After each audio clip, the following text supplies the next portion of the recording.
It's because of these greedy people aren't paying their share. These wealthy, if they paid their share, like, where's it going to go, though? Is it going to go to this corrupt government that's the one who's feeding you this nonsense in the first place? What are you going to do? You're going to enrich them. They're just going to get bigger and stronger and have even more power. And then you're even more fucked. You're even more fucked because you don't have any resources. Like, it's not going to help you. If they tax rich people and then are the poor people going to get that money? No.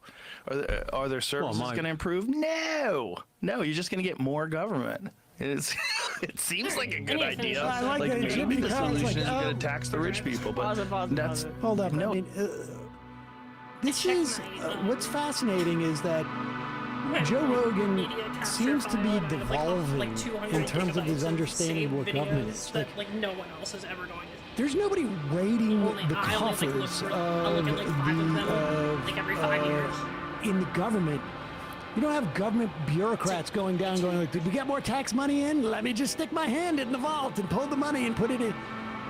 To the extent that anybody's getting the money, it is literally the wealthy people who have been sitting across from him have been getting subsidized by the government, whether it's Elon Musk or Palantir gets all these contracts, or all of the people, the billionaires he's had sitting in have been far more bigger beneficiaries of government money.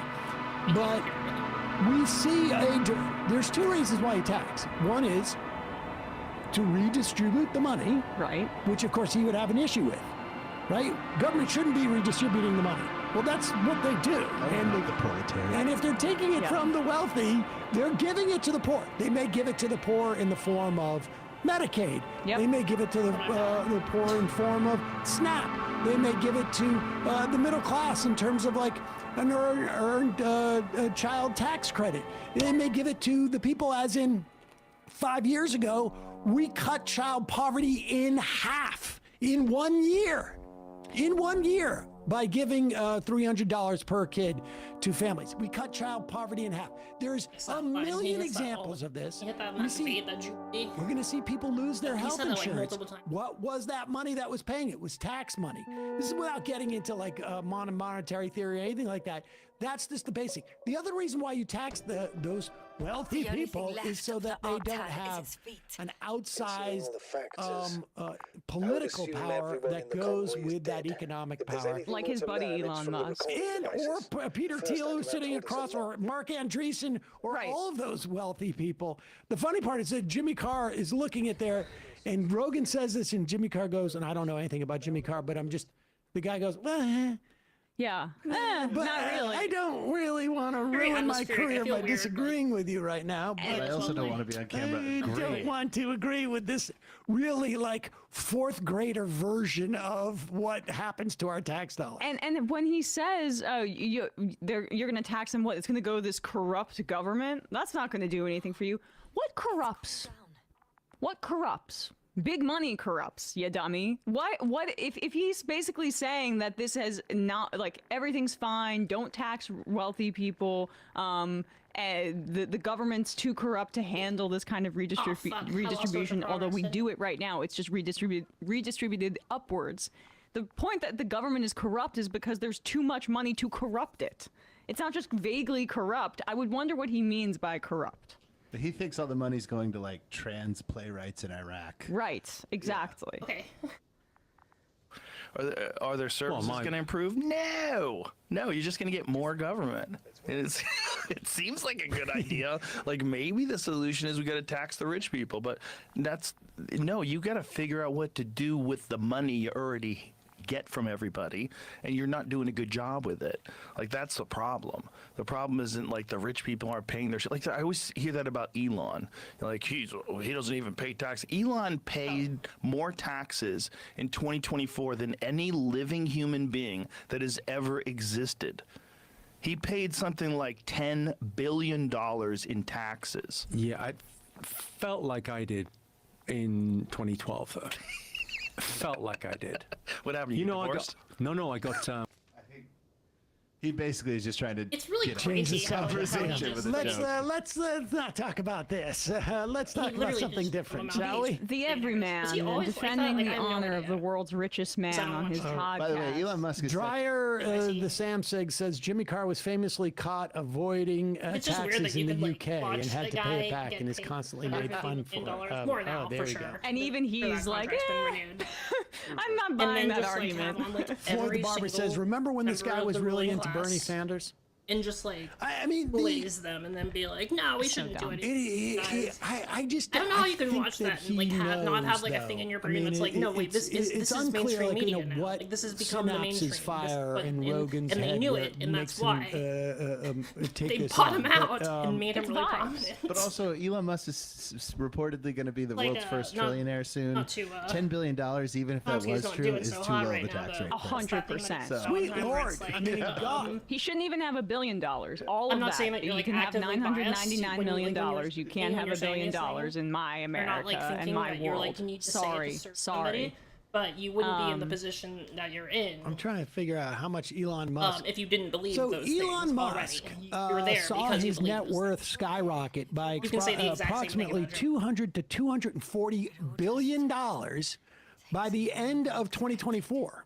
Now, he didn't make that in the context of the salary. It was all No in matter stock. It was how all on popular a show paper. gets, $10 billion. you're not going to give them hundreds of millions of dollars. because they're, like, actively 240 doing anything that Yeah. means you're Is in. not even 10%. Yep. Yep. That's a 4% tax rate. Yep. Yeah, what the fuck's this? So, But they don't know what to do with the money. So Yeah. what does it matter? Why even try?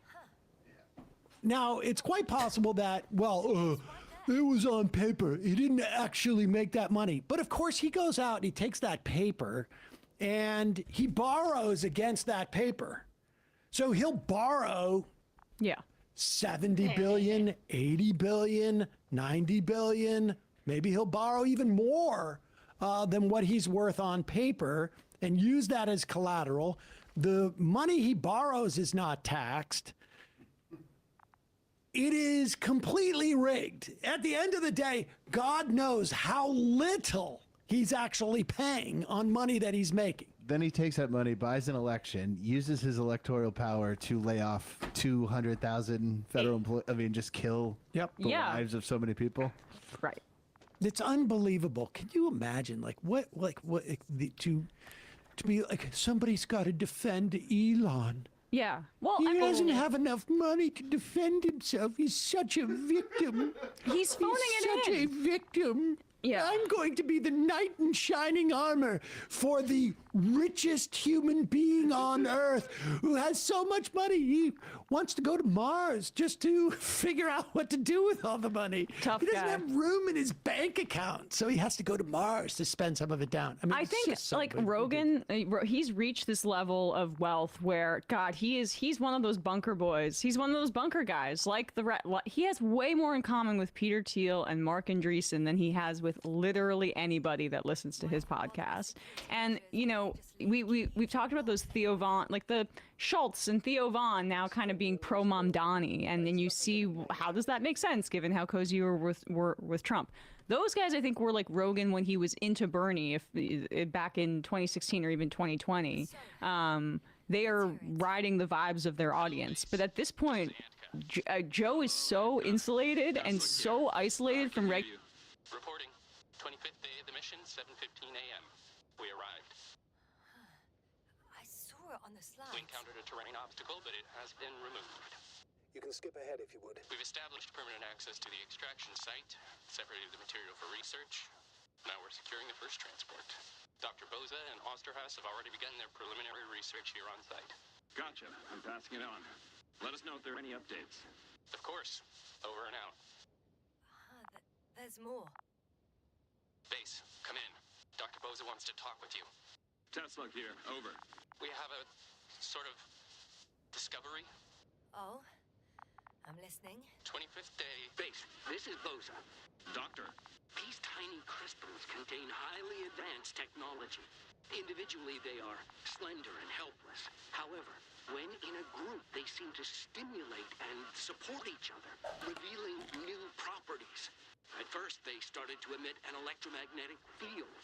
Okay, and then? A handful of small crystals gathered together. When in a larger group, they activated and... this is our biggest revelation so far.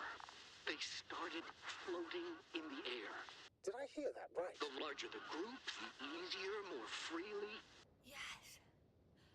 Apparently it's flying. Like a swarm of mechanical flies. Slow down, Doctor. What did they say? I forgot. It's metal, like the Call it whatever you want. electromagnetic waves, like can like memories disappear or something, and that's why they're turning into zombies. Resembling the They can letter like Y, affect your with three-pointed arms memory. connecting in a central bulge. Black as coal in direct light, shimmering with shades of blue and olive in reflected light. As my colleague Osterhaus mentioned, they somewhat resemble the abdomens of certain terrestrial insects. Is Markovnik there? Navigator's unavailable right now. Well, please let him know we'll submit our reports as soon as he's available. Oh, and have him send us another transporter, will you? Autonomous robots the size of flies. It's not finished. Let's keep listening. Hello, convoy. Anka, come in. Are you there? Yes, I'm here. We're finishing loading. Preparing to depart. Don't! Gets tense. Leave the material behind and return to the base. But why? What happened? Scouts came back from this whole city. Tesla? What's going on? Hello? Tesla, come in. Navigator speaking. Don't take anything. Just get out of there. Immediately. That's an order. Last saved recording. Amazing. Microbots grouping and flying together, similar to flies, capable of affecting other machines, even to the point that those affected become dangerous to humans. The microbots, they must be dangerous as well. I don't know how, but not all people were killed by larger robots. I think I figured it out, partially at least. The Alliance scientists were very clear that all of this had to do with an electromagnetic field, the field emitted by these flies. When people displayed disturbing symptoms, field measurements showed above average values. At first, I thought it was a sensoric malfunction. After all, the machines were broken. It turns out that field damaged them. So all the malfunctions occurred afterward. Why didn't I think of it sooner? Prolonged exposure to strong electromagnetic fields can be harmful to the human brain. Usually it concerns long-term effects. Months and years of unfavorable Can I conditions. fiddle with these things right now? Like, I don't want to interrupt it. Effects. Various brain dysfunctions. It may even lead to the arrest of vital organs. So that's how... Merit. Most probably. Another known effect of the EM field is memory loss. The human organism continues to function normally, but the human being as such is helpless, vulnerable. Like a baby, they don't understand the world around them. Can such a person learn the world anew? Yeah.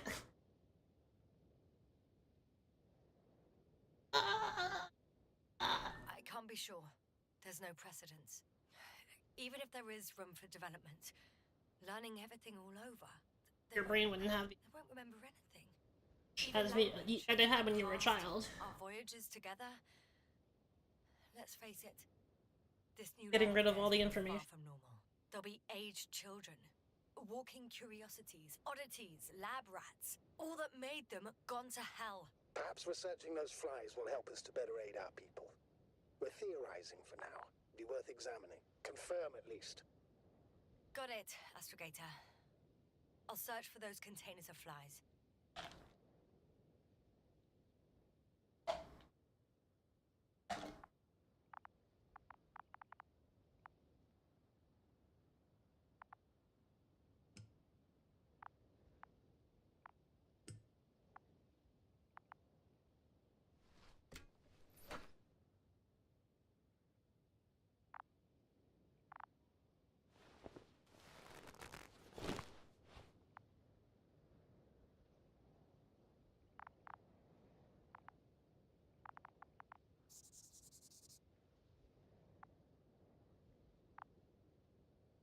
do I see the journal entry? Okay, I can't.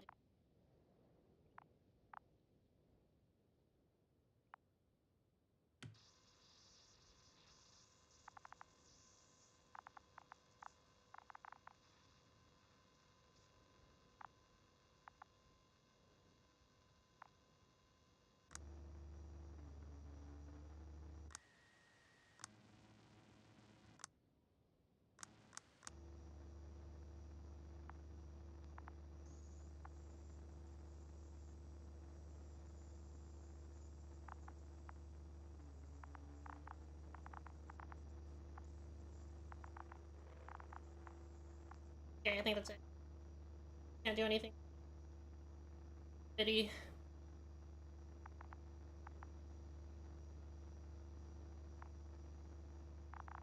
Alright, so long, you. Right. Back with the rescue party.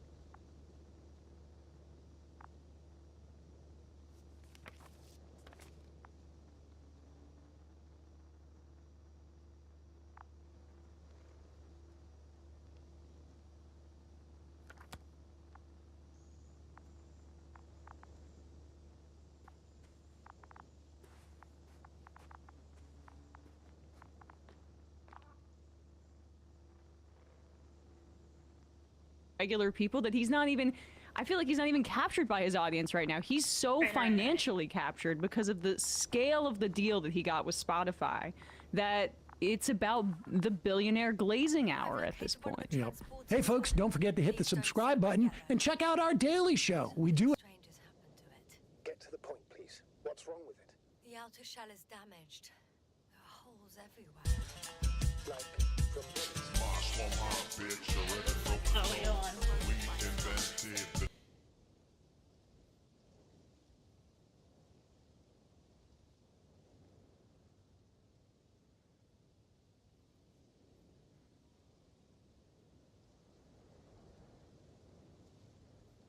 Website created by some conservative activists, and one of the websites is called Expose Charlie's Murderers. As of this morning, the site does not appear to be active anymore, but on Saturday the front page New teasers.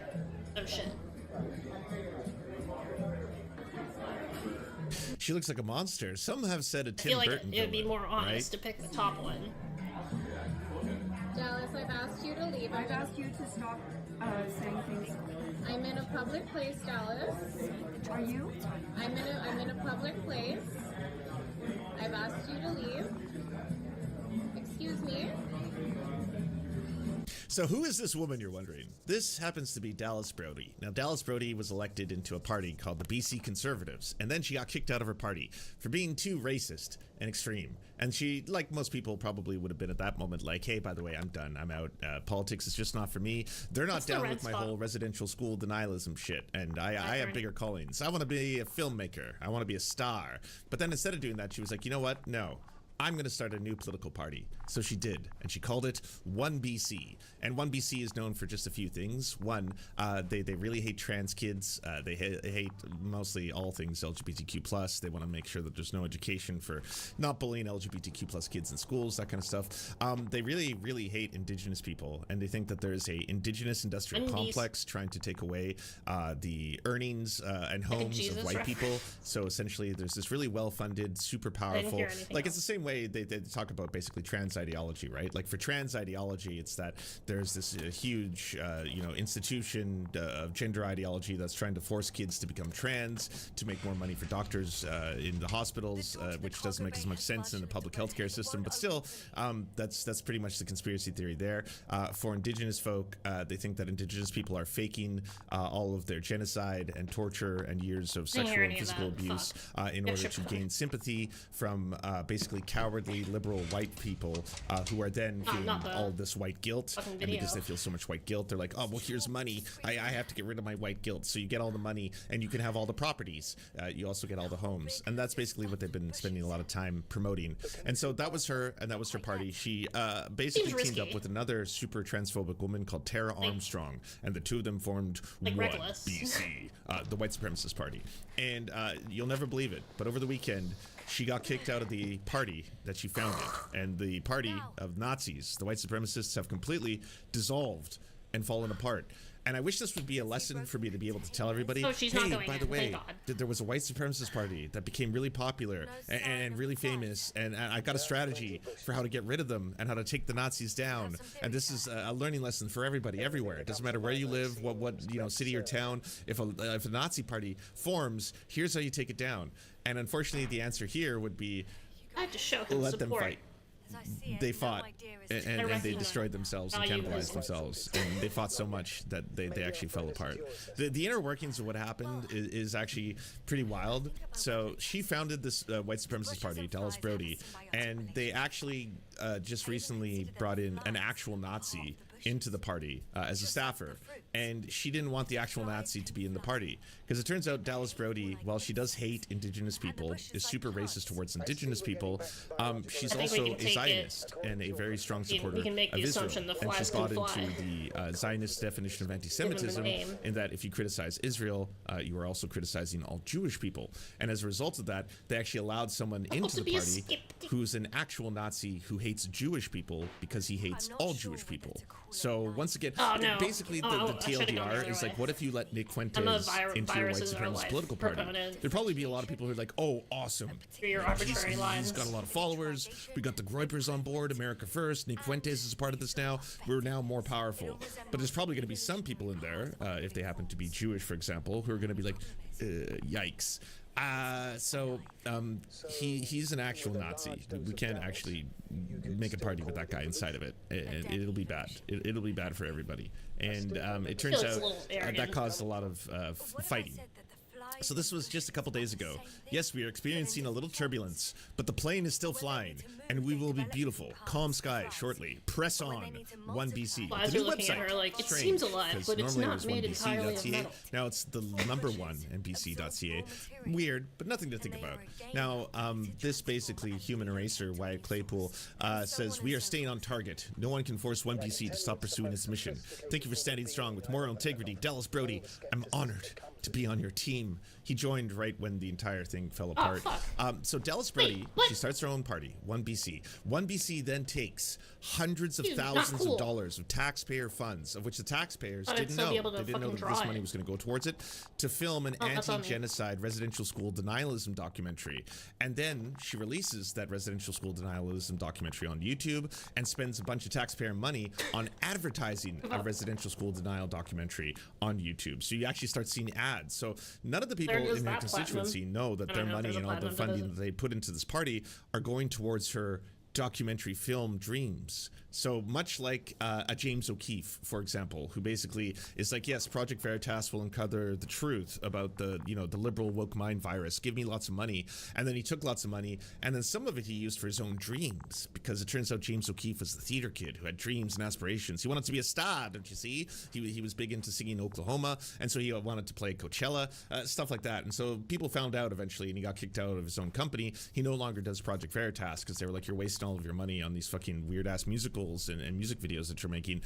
This is kind of similar to that. The only difference is that her residential school denial documentary actually got pretty popular thanks to people like Rob Schneider. I know, just what is this timeline? Okay, Rob Schneider's involved in the story, but Rob Schneider was tweeting it out on Twitter, being like, what happened to Canada? Oh, the whole thing is a scam, blah blah blah. I can't believe like all these native people are stealing white folks, blah, blah, blah, shit like that. And then Elon Musk, unfortunately, also ended up retweeting the residential school denial documentary, and they pushed it and pumped it and made it actually a pretty big phenomenon. So at that time, 1BC actually felt like they were about to make like history. They were the first the White Supremacist Party of Canada that was actually getting international recognition. They were blowing up this whole kind of like, oh, it turns out the residential schools thing was a lie, and all these people are just lying about all the sexual and physical abuse they were experiencing, and Canada's beholden. They're actually cucked in this way to the entire residential school industry in order to take white people's property away. All this was gaining a lot of success right before the Nazis collapsed, which, I mean, good timing to say the least. If you want an example of what she was like actually when she was an active politician, this is kind of how she acted inside of the actual sessions. The Premier has repeatedly referred to me as being racist, denialist, and hateful. Am I now allowed to use words like stupid, incompetent, financially illiterate, anarchist? I mean, how far does this go? Are you the speaker suddenly? Are you the speaker? Member. Are you the speaker? Member, leader. So it's been chaos, by the way. It's been absolute chaos because there's mostly a lot of normal politicians who are just trying to actually do, politics, pass bills, and govern. And then she obviously gets as much floor time as any other elected politician. And so she's used it mostly for either attacking trans kids or attacking Indigenous people and doing it over and over and over. Sitting behind her is Tara Armstrong, her other partner, and also pretty well-known transphobe. So they've passed, they haven't passed any bills, but they've proposed so many bills. Like, we need to get rid of Truth and Reconciliation Day. We need to remove, Canada's commitments to, the UNRWA, the UN Convention on Indigenous People, UNDRIP. We need to stop that. We need to stop, teaching about the residential school system in schools. She'll like bring all these bills up, and then the majority of people in the room are like, "You're a racist. This is just weird racist shit. Why are we doing this? Like, what a waste of time. No, we're not going to vote on your bill." Even the conservatives, who are pretty right-wing, they're like, "No, we're not voting for your fucking weird-ass racist bills." She's also into re-immigration, which is a really big one in the UK right now. Tommy Robinson, all that kind of shit. So you can see what kind of chaos she was bringing to a daily session. But what's funny is that, like, the right loved all this, and not just the right in Canada, the right internationally. I saw clips of her appearing by right-wing accounts in the US, in the UK, in South and Central America. People were just posting this stuff being like, whoa, someone's finally telling the truth. Someone's finally calling out the trans agenda. Holy shit. I didn't know that, like, politics in Canada were so based. We finally have this, like, noble Aryan queen who's trying to take them all down. So 1BC, her own party that she founded, released this statement, and it's pretty damning. On Saturday, December 13th, the 1BC Board of Directors ratified a special resolution removing Dallas Brody as the leader of 1BC. Tara Armstrong, House Leader of 1BC and MLA for Kelowna, Lake County Coldstream, said, "I have lost confidence in the leadership of Dallas Brody." MLA Armstrong intends to inform the Speaker of the House that she is no longer caucusing with Dallas Brody in the BC Legislature. Armstrong's lost the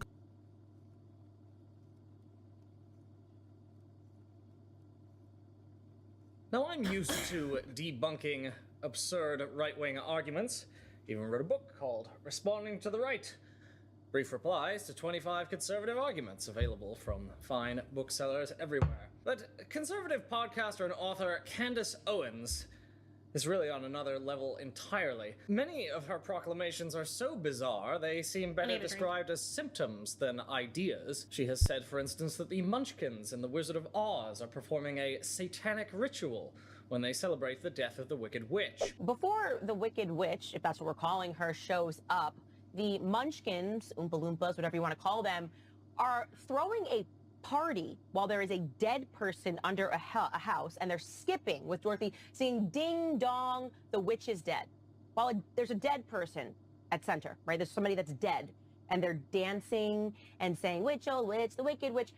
Obviously, this is some sort of a satanic ritual. She says that Justin Trudeau, Barack Obama, Vladimir Zelensky, and Emmanuel Macron are all gay, and that this is, quote, "not a coincidence." She has cast doubt on the crimes of Nazi doctor Joseph Mengele, saying his ghoulish experiments sound absurd and would have been a waste of time and supplies. Some of the stories, by the way, sound completely absurd. I mean, like the idea that they just like cut a human up and then sewed them back together.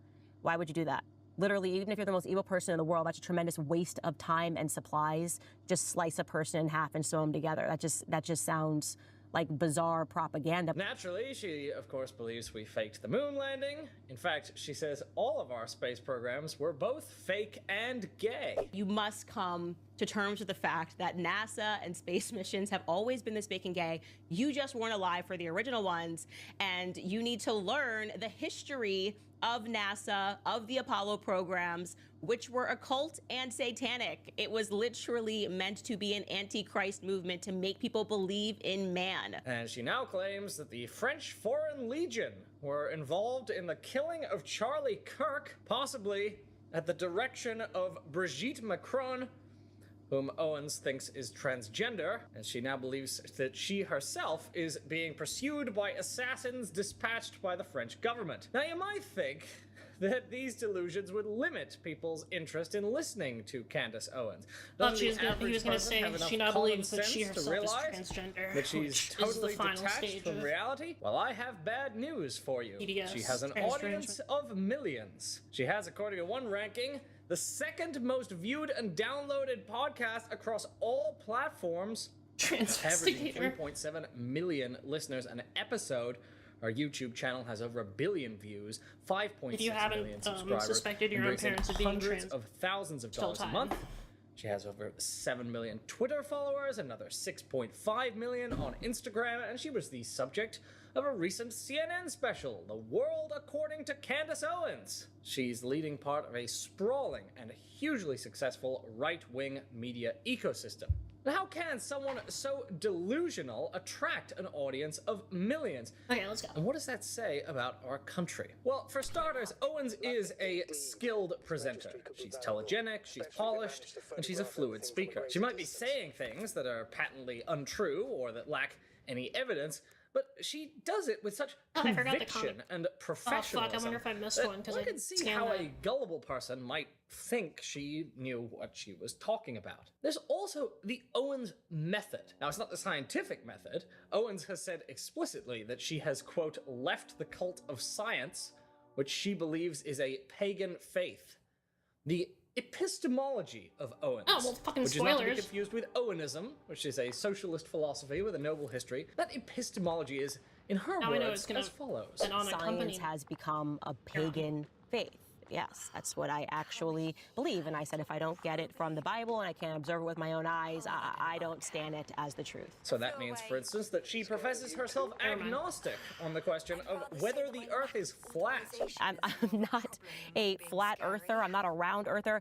Actually, what I am is I am somebody who has left the cult of science. I have left the mega church of science because what I have now realized is that science, what it is actually, bullshit. Think about it, is a pagan faith. And you won't be surprised to learn that I she knew that rejects was climate coming. science, even claiming that It's just Scientific another religion. American's articles on the subject can't be Even on trusted faith. because This is the what people website that, is like, a .com don't understand, like, math, rather than you know, a like- .org. I thought when we you have do to care like about the environment? when somebody asks like what's Not even a 20% little off bit? 100? Okay, let me clarify this. I don't throw trash on the ground. And you give them the Okay, I'm answer, not and then they're saying, like, nah, and they you like need look to, it up in a calculator trash after the that. environment. But And they do I believe in in calculator over climate faith, change? obviously. No. But 2014, the vast majority, Like, 87% that's the kind of of person that says scientists that's right. said that human activity is it's like- driving like, global how do you warming, really know the Earth yet is only round? half the American public have you been up there to subscribe see to that it view. yourself? So It's like, no, but I get kind of the math, the calculations, the Eratosthenes. Yeah. Yeah, Exper- .com, like, that means it's calculation. making money. I don't trust that. If it was a .org, I would probably take that. But this is just a random website, and Well, I don't trust. Scientific American is not necessarily You can a literally random do it. You can website. do it with your friend. I who don't lives- believe this like at all. Just so you know. Interestingly, Owens' own website is also a .com, while Different Current city, Affairs you is a know. more respectable .org. Nevertheless, even though she rejects science, there is an Owens method of truth-seeking, and it's worth scrutinizing because it helps us understand how normal, often intelligent people come to believe things that have no connection whatsoever with factual reality. The key thing to understand is that Owens doesn't think she's detached from reality. She thinks she's uncovering deep hidden truths which are concealed by nefarious elite actors.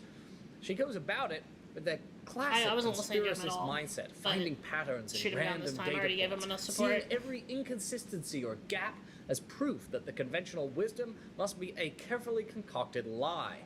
Now, in this worldview, the fact that you can't come up with a sensible, overarching theory is not a sign this of is like your the hardest own fucking failure as an in this entire analyst, game. but just proof that the mystery goes even deeper than you think. Consider Owen's approach to the assassination of Charlie Kirk. Now, the standard conservative read on this is that Kirk was killed by a fanatical Shouldn't have done left-winger with a transgender partner, furnishing proof that transgender people are a menace to society and the left is prone to political violence. Now, if you're a particularly conspiratorially minded right-winger, you might think that other trans people were involved as well. Laura Loomer, for instance, blames a trans terror cell with other targets as well. Now, that theory is at least grounded in the fact that Kirk's alleged shooter was apparently upset over Kirk's anti-LGBTQ bigotry. Kirk's killer being a liberal also makes sense. Kirk did say incredibly inflammatory and bigoted things, and those things made a lot of people angry, and angry people in America have easy access to guns, as Charlie Kirk believed that they should. And in a polarized country, it's likely that at least some of the angry people with the guns are going to attempt murder. Owen's theory, though, is different. I, first and foremost, do not believe that Tyler Robinson killed Charlie Kirk. I want to be very clear on that.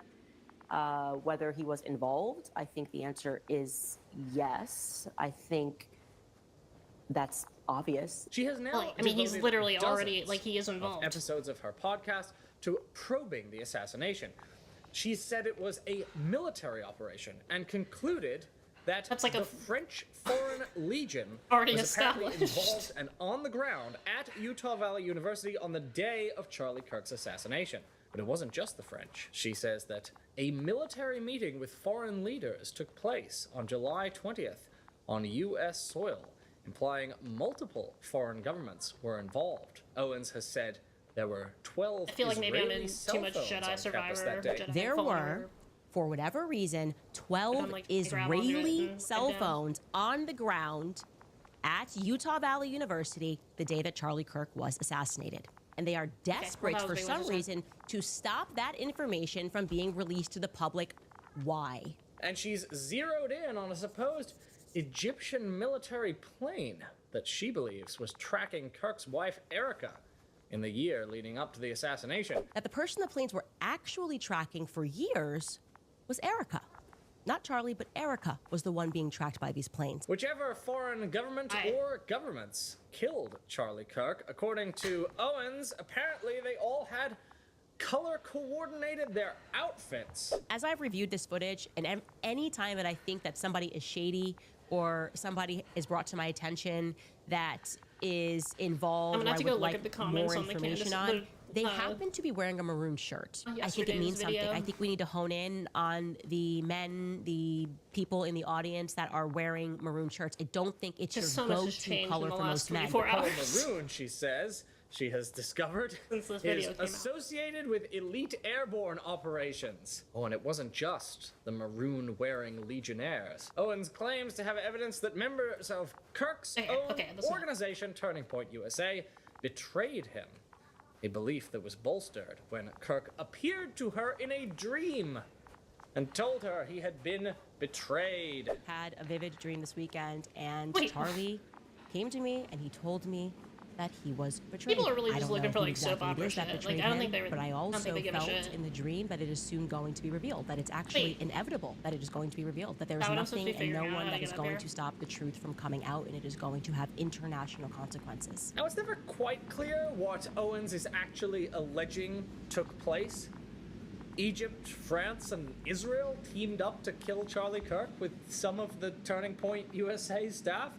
I don't think Owens herself even has a Can't clue what surrender. coherent theory of Kirk's You, killing this could all add up what's to. his face, is But it? in Owens' world, the fact that none of it makes sense is not proof she's barking up the wrong tree. Rather, it's proof she needs to dig deeper to find the ways in which it could all make sense, in which all the little I keep dots forgetting I can have these. finally be connected, undoubtedly with red string. If she never finds any answer, and she won't because none of this makes any sense, it will be because they, the nefarious, unspecified entities who control everything, have carefully covered their tracks. Now, I realize that it may be hard for current affairs readers to listen to paragraphs of Candace Owens' conspiracy theories without feeling as if your brain is melting.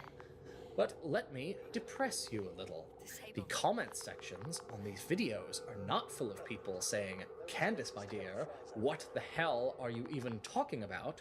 or "Candace has lost the plot," or "Please, Candace, seek help." Instead, they're full of people in awe of Owens' courage and integrity, pleading with her to continue her investigation of the dark, shadowy entities that rule the world. A sample includes, "Bravest effing woman in the world, I am actually in tears in admiration of your bravery and commitment to truth. Honestly, Candace, you're literally the only person that matters in media right now. I don't care to watch anything else but you.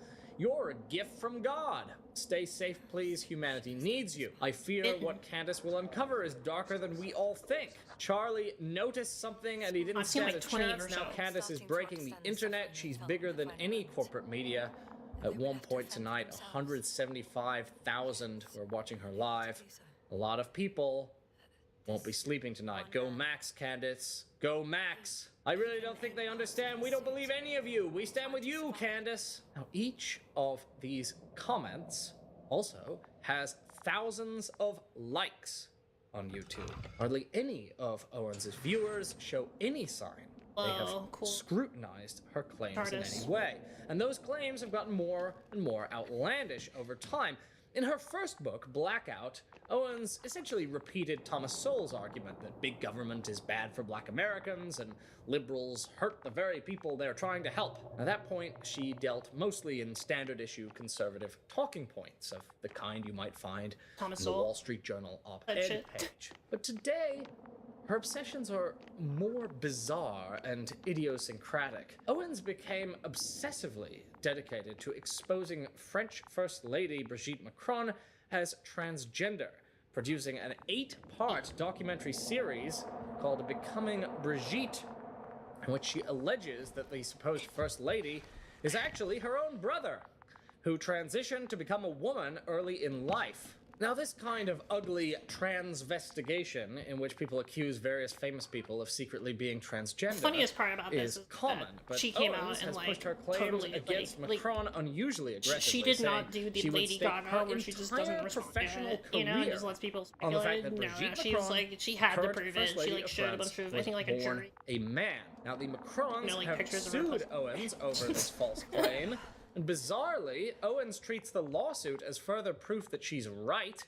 She says the Macrons have not, in fact, sued her over claiming that Miss Macron is transgender. She, meaning Brigitte Macron, Owens says, isn't suing me for saying she's a man. She's never sued anyone ever for saying she's a dude because she is one, Owens says. But if you take a look at the 250-page legal complaint filed by the Macrons against Owens, you'll see that actually that's exactly what she is being sued for. And it says it over and over in the complaint. The complaint begins, quote, in March 2024, Candace Owens, a right-wing podcaster, told the world she would stake her entire professional reputation on the fact that Brigitte Macron is, in fact, a man. Since then, Owens has used this false statement to promote her independent platform, gain notoriety, and make money. Owens disregarded all credible evidence disproving her claim in favor of platforming known conspiracy theorists and proven defamers, and rather than engage with President and Mrs. Macron's attempts to set the record straight, Owens mocked them and used them as additional fodder for her frenzied fan base, retaliating against the Macrons for the, quote, audacity of sending her a retraction demand. Owens helmed an 8-part podcast series called Becoming Brigitte. Throughout the series, Owens endorsed, repeated, and published a series of verifiably false and devastating lies about the Macrons on which this complaint is based. These outlandish, defamatory, and far-fetched fictions included that Mrs. Macron was born a man, stole another person's identity, and transitioned to become Brigitte. Mrs. Macron and President Macron are blood relatives, committing incest. President Macron was chosen to be the president of France as part of the CIA-operated MK-Ultra program, or a similar mind control program.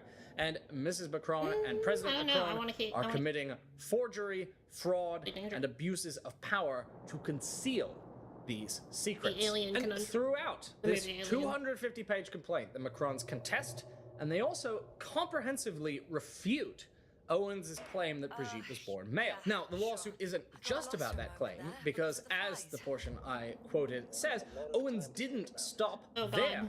She did also accuse the Macrons of incest. She implied they killed a journalist. She said that Brigitte Macron was a participant in the Stanford prison experiment, and she said that Emmanuel Macron might be a Manchurian candidate produced by the CIA's MK-Ultra program.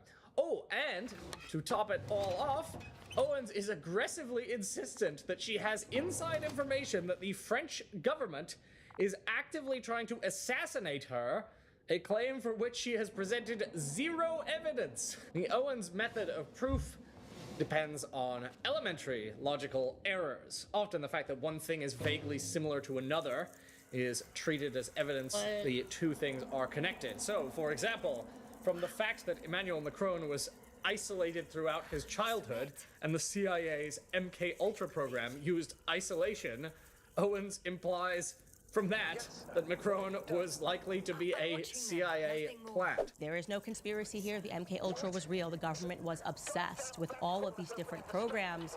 Really the main point of them trying to condition the brain, trying to brainwash people, sometimes through isolation, which it sounds like Emmanuel Macron spent a ton of time isolated throughout his childhood. I mean, he's acknowledging that he lived through books. No, they could summon his friends black are holes. acknowledging, or should be friends, are acknowledging that he was kind of a loner and on his own. So they would experiment psychologically through isolation, through drugs, you know, LSD, drugging people to see if they could get them to commit crimes or to commit other acts unwittingly.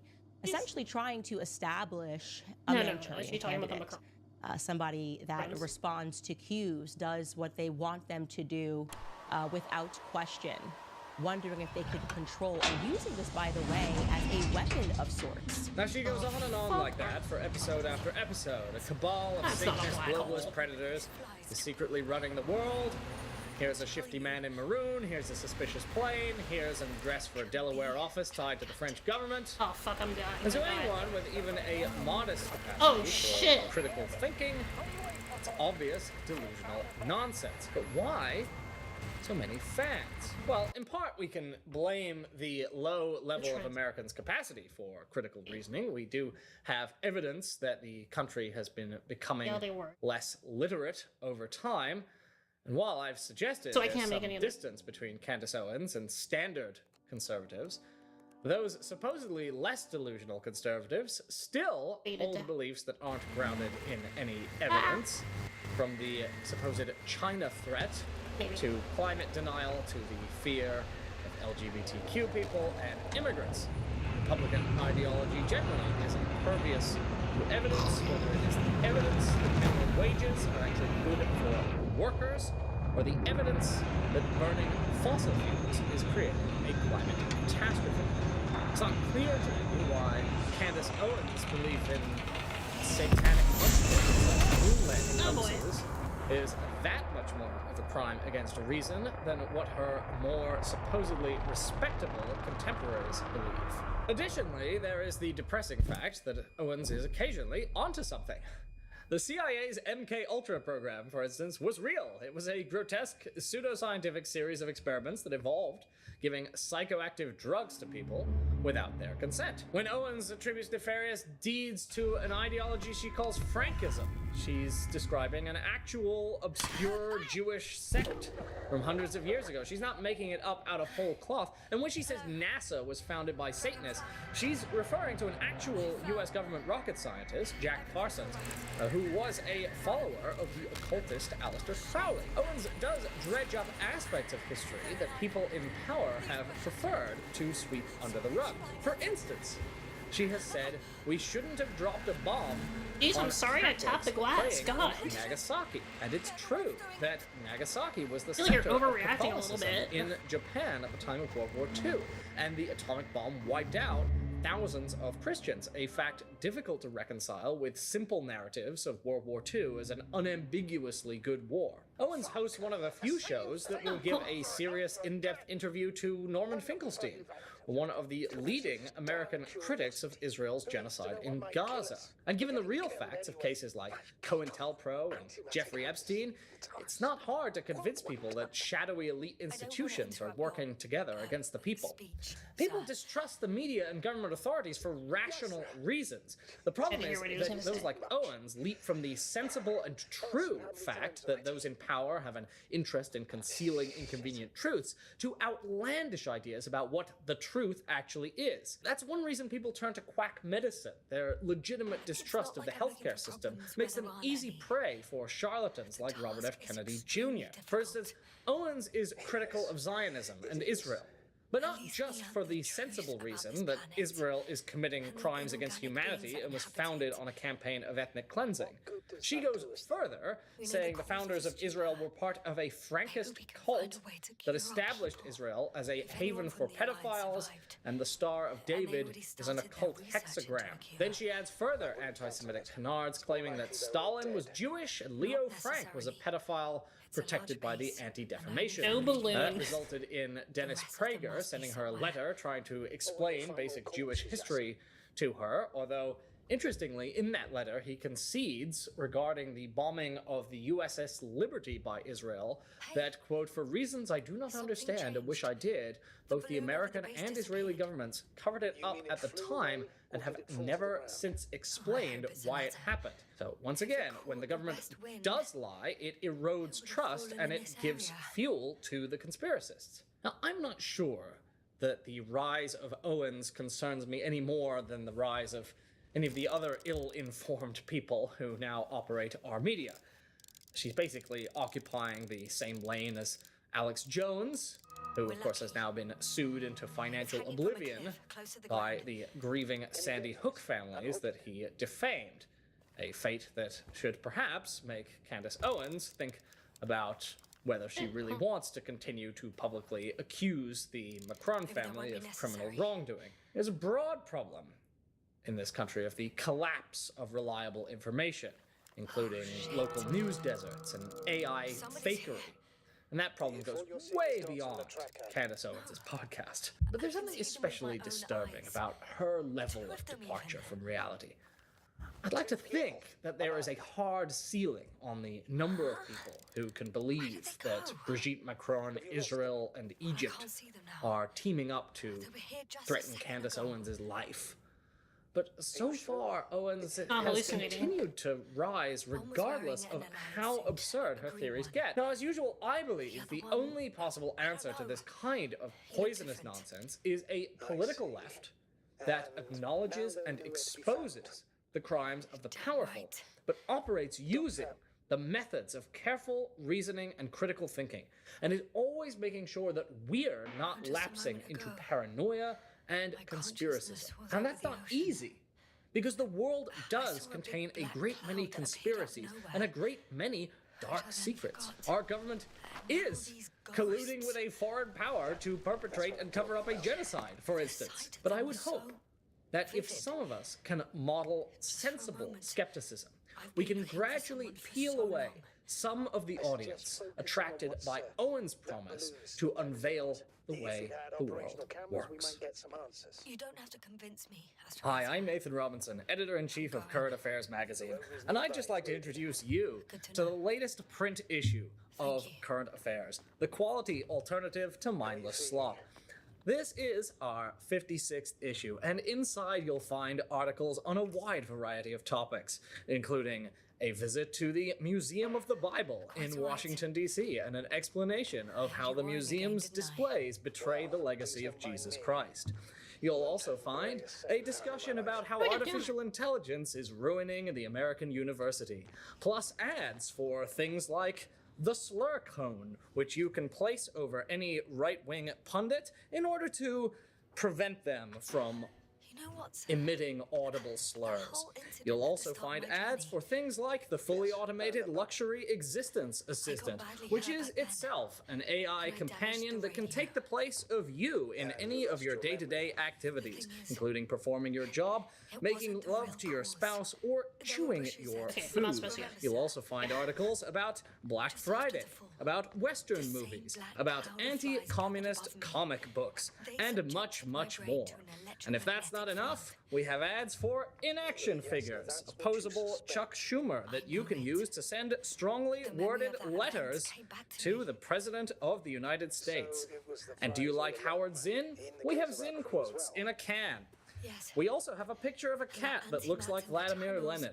Subscribe today to the most beautiful, thoughtful, interesting, unpredictable print magazine in the country. Oh yeah, there's an interview with Cory Doctorow. He's great. We talk about his book, In Shitification. I'm confused.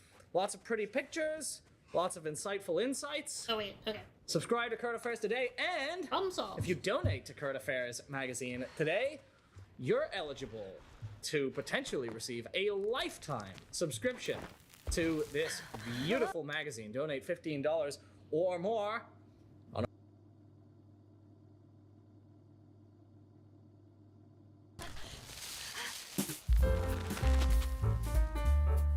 It's beginning to look a lot like Christmas. All the stupid shit. What? We're live. Yeah, I guess the probe Now? died. Why didn't anyone tell me? Why didn't anyone tell me? No one ever wait. tells me anything around here. We'll be right back. Our country has selective empathy for everybody but working class, particularly white males. Huh?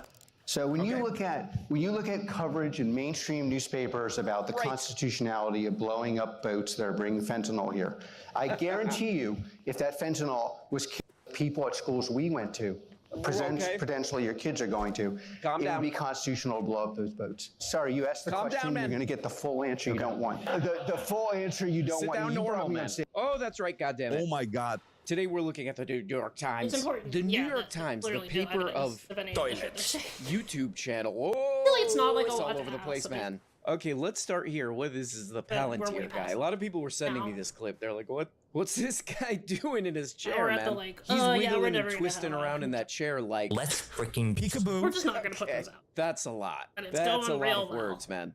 Oh my God. Okay, so this is the Palantir guy. I don't know. This is what the New York Times does here on their YouTube channel. He's like, oh, you gotta blow up boats. See what the comments are saying here. On the New York Times. Where can I see the New York Times YouTube channel? That's on YouTube. I should have suspected that one. Okay. Okay, what are people saying here? That chair needs to come with a seatbelt for Alex. Yeah, he's really in that chair doing one of these. I like this kind of YouTube comment right here. Bro's first time using a chair. I'm having a hard time. Guarantee this man doesn't take drug tests, but needs to. Hey! Hey, shut up, man. Utter crack energy delusion from this guy, and we should all be terrified. Oh, I Okay. thought they'd be way Positive bigger. That's why I reviews didn't for see them. the great New York Times. Okay. He is wired on adrenochrome, okay? Okay, so yeah, man. Okay, so yeah, dude. A bunch of people were sending me this clip of this guy going all over the place in his chair. He's kind of in that chair like... A bunch of people sent me this clip, so I'm like, oh, what the hell is this? So I looked through the New York Times YouTube channel, and it's weird. That's a weird one. This is a weird channel. This is a weird clip, and it's like, you look at the comments, they're like, what the hell's wrong with it? Every comment is like, what the hell is wrong with this guy? Why are you still doing this? But he's like, hey, you know who we're really helping blowing up those boats? Normal people. Normal, everyday people, especially white people. This is kind of funny. I actually found this New York Times Palantir guy interview on the Dave Rubin channel. All right. This has 322,000 views. Real? Are those real? 322 authentic human views somehow. So what? Dave Rubin's got something to say about this. All right, what's he been up to? Let's see. Dad, I think you deserve a lot of credit here. You get credit often because Elon's retweeting you left and right these days, but you really did the suicidal empathy notion. Really, well, not only did the phrase come from you, but that so many people are now finally recognizing it. All right. empathy is a perfectly evolutionarily adaptive strategy. We are a social species. It makes perfect evolutionary sense for a social species to have empathy. But as Aristotle explained to us 2,500 years ago, in the right place, to the right people, in the right amount. And that's what the Palantir guy was referring to, right? That's a good channel, man. That's funny. People still watch that guy, Dave Rubin. 322,000 views. Ooh. I feel like every Dave Rubin viewer has probably been asked, Grandma, how did you find this? Oh, it's like every single... Anyway, but that's a funny little segment there. It's like, oh, this guy who's in the blowing stuff up business, he supports that. And then you cut to Dave Rubin. He's like, yeah, exactly. It's cool. All the comments in the actual video are like, oh, the weirdest thing I've ever seen. What's wrong with that guy? Is he on drugs? Cut to Dave Rubin. That guy, he's awesome. That guy's awesome. Do you not agree, other Dave Rubin? Yes, I do, Dave. Back to you. Let's freaking peekaboo. Hardly the first presidential law. I actually think that we're looking for solutions in many of the wrong places. Meaning No, that we're not. the more it's true, media consumption is, as Stephanie is saying, at an all-time high. Are we That's happier? false. Is the country doing better because media consumption is at an all-time high? That's a different question. No, I think it's the only important question. Is our politics better because media consumption is at an all-time high? Or are we actually more atomized and are things worse? So I'm going to say something that's in none of our interest, which is that everybody should turn off their phone. Yeah. And that we should all start spending time with... Whoa, this guy is... This guy's a badass. Yeah. This guy's some kind of a badass of some kind. That guy's using the language of the toilet with each other in person and touch some grass. And then it's great. Okay, that is about decency. And when you go back to politics, Right. Oh, praise God for this. God bless you. Praise God for this, man. Oh, thank you, Jesus, for this. The New York Times YouTube channel it's wacky, man. It's wacky, my man. This is a video, it's got 250,000 views. It's got 250,000 views. Confirmed news. God bless you. And this video is called, Should People Still Trust the Media in 2025? We got to get to the bottom of this goddamn crap right here, my friend. So to get to the bottom of this, they have Andrew Schultz, Charlemagne the God, Ben Shapiro, and one of the guys from Pod Save America. And then some like New York Times people. So yes. Answer, yes. Oh, damn my life to hell. I don't know if I could trust the media anymore. What does Joe Rogan's friend have to say? Please set me straight, sir. Oh, that guy was on Joe Rogan and he's in the new Street Fighter movie. Guidance, please, sir. Andrew Schultz is kind of funny because there's a part where he's like, I don't know, what am I even doing here? People, I'm just trying to be a comedian. What the hell am I doing here? You know, that kind of thing. I kind of like that kind of thing, but he does this thing that's very like Rogan-esque, Rogan universe-esque, where he's like, you got this group over here, they got that group over there. The one guy believes this, the one guy believes that. You know, it's the kind of thing where you come away where you're like, what was any of that? What was that guy saying? The one group believes it's one thing, and then the other one is the other one, or something. I don't know. He's in the new Street Fighter. They're making a movie out of that game where they what were they doing? Punching a car or something? It's true. Media consumption is, as Stephanie is saying, at an all-time high. Are we happier? Is the country doing better because media consumption is at an all-time high? that's a different question. No, I think it's the only important question. Is our politics better because media consumption is at an all-time high? Or are we actually more atomized and are things worse? So I'm going to say something that's in none of our interest, which is that everybody should turn off their phone. Yeah. And that we should all start spending time with each other in person What and did I touch say, some man? grass. And this No will more bad words. Okay, that. Hey, again, that ultimate badass who plays by nobody's rules but his own needs to clean it up. My kids watch, what is this? The New York Times Steelbook Summit. What the hell is that? I don't know what the hell it is, but my kids love it. You're a little baby. This is pretty funny. This is a pretty funny channel. Because this one, you know, the title's misleading. It's like, should people still trust the media? But what the video really is like, yeah, people don't really care about the New York Times anymore. No one wants it. It's crap. I wonder if we got some podcast people on, then if people will pay attention. Yes? That's like the real, that would be the real title. No one wants the New York Times anymore. Will this, is this good? Please. Please watch. Andrew Schultz is on there. He's in Street Fighter. Come on. Just click it. Forgot what the group is called. But yeah, people in the That comments Taylor are like, Lorenz oh man, good Where it's job like they getting will Andrew occasionally Schultz put on out, here. like, Yeah, a get real some actual views, man. hard-hitting- That is true. I And feel then, like the only like, reason this got a lot 99% of views is is just, like, Andrew horrible. Schultz is on there. Horrible slob. Everybody Hey, like, talk doesn't about trust your them. co-host. Is what his wife called him an idiot or something. Go. Particularly the What about that? But it is like, it's like, what is anybody supposed to learn from this? How long is this thing? An hour and 30 minutes. You got Ben Shapiro on there, who's like in the process of losing any audience he ever paid to get. And he's like, man, you know what I think about all this? Check this out. Strap in for this one. Strap in for this absolute fire another one I'm about to do. People need to take a break from all this, man. People need to take a break, man. This media is not doing anyone no good, man. I mean, that's how much of like an out-of-body experience this thing is like, you were one of the OG guys to like upload the craziest, stupidest crap, you know, just to make people absolutely 100 times stupider on the internet, like on purpose. And he's like, man, people need to take a break from this crap, man. People need to, and I made up this phrase, touch the grass. You need to get out there on that grass, like, that's insane. It's like, did you forget? Did you forget of which body you inhabit? Man, people are going crazy, man. They take a break from this crap that, you know, I've been uploading for 15 years. Andrew Schultz, what do you think? Some Obama guy, Ben Shapiro. Should we trust the media? Probably not this channel, I would say. Can I first just clear the error on something? The Jeffrey Epstein emails have been released here. They've been getting a lot of attention. No, Prime Minister Barack, you are mentioned repeatedly in those emails as a close associate of Jeffrey Epstein. Your aide spent a lot of time in Epstein's house. It definitely didn't pull out So I this just many want slides. to ask you very bluntly, did Epstein ever traffic a woman or girl to you or offer one to you? Honest no, answer. Never. In fact, truth that he was a terrible guy, but he played the Dr. Jekyll and Mr. Hyde. Okay, in our ongoing pursuit of should we trust the media, what the hell is this crap?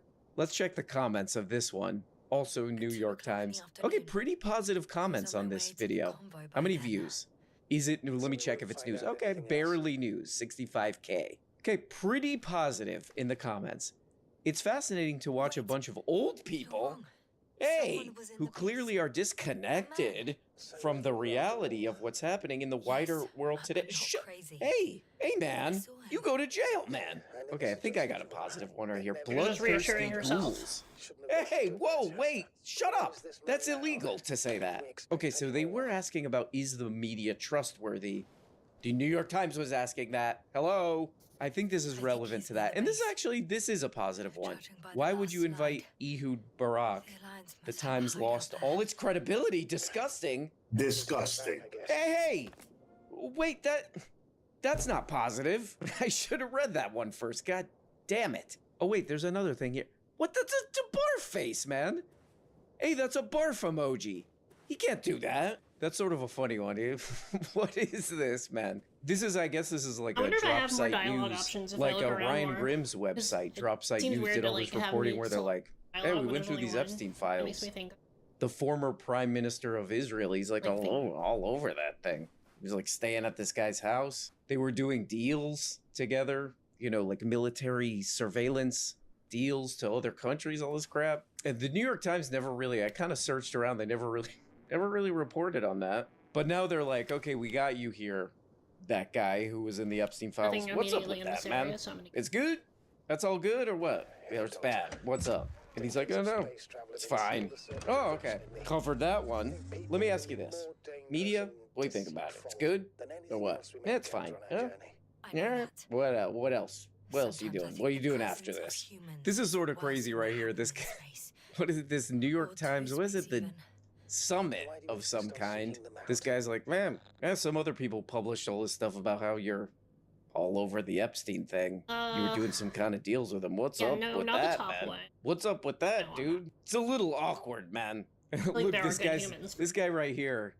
He's just like caught in the middle of this. Look at this guy. On any point in my dealings with him, look at that guy in the middle. I did ever witness any improper. Okay, that guy's all over the Epstein thing. Okay, man, right? Just be in the middle of this. No problem, man. Sounds good. Oh, no problem. In terms of what's happening in the last year is a function of money. Money being spent, you mentioned lobbying. in Washington. So you were behind the political movement that really pushed a lot of this. I mean, directly. You spent about $50 million in corporate donations in the 2024 cycle.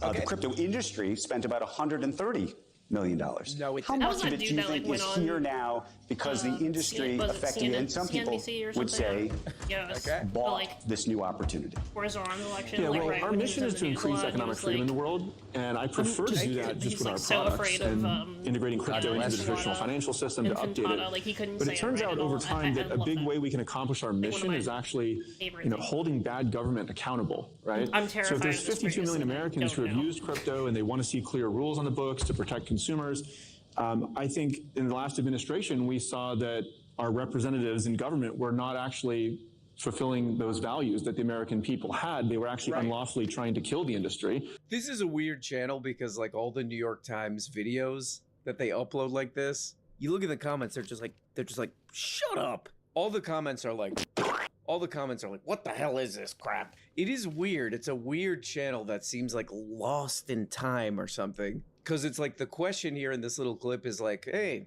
there's a bunch of reporting that the crypto companies, they poured a bunch of money into the government to get crypto-friendly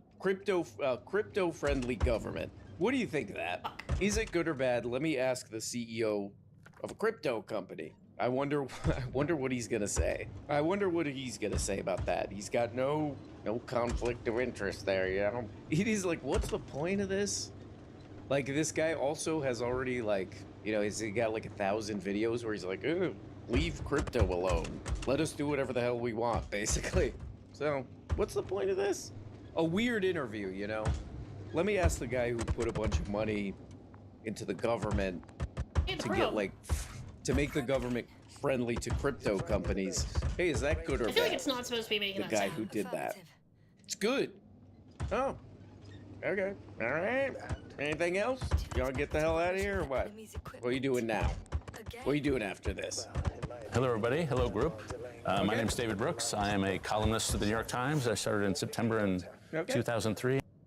Okay, what is this video? How these Fortune 500 leaders navigate the modern world.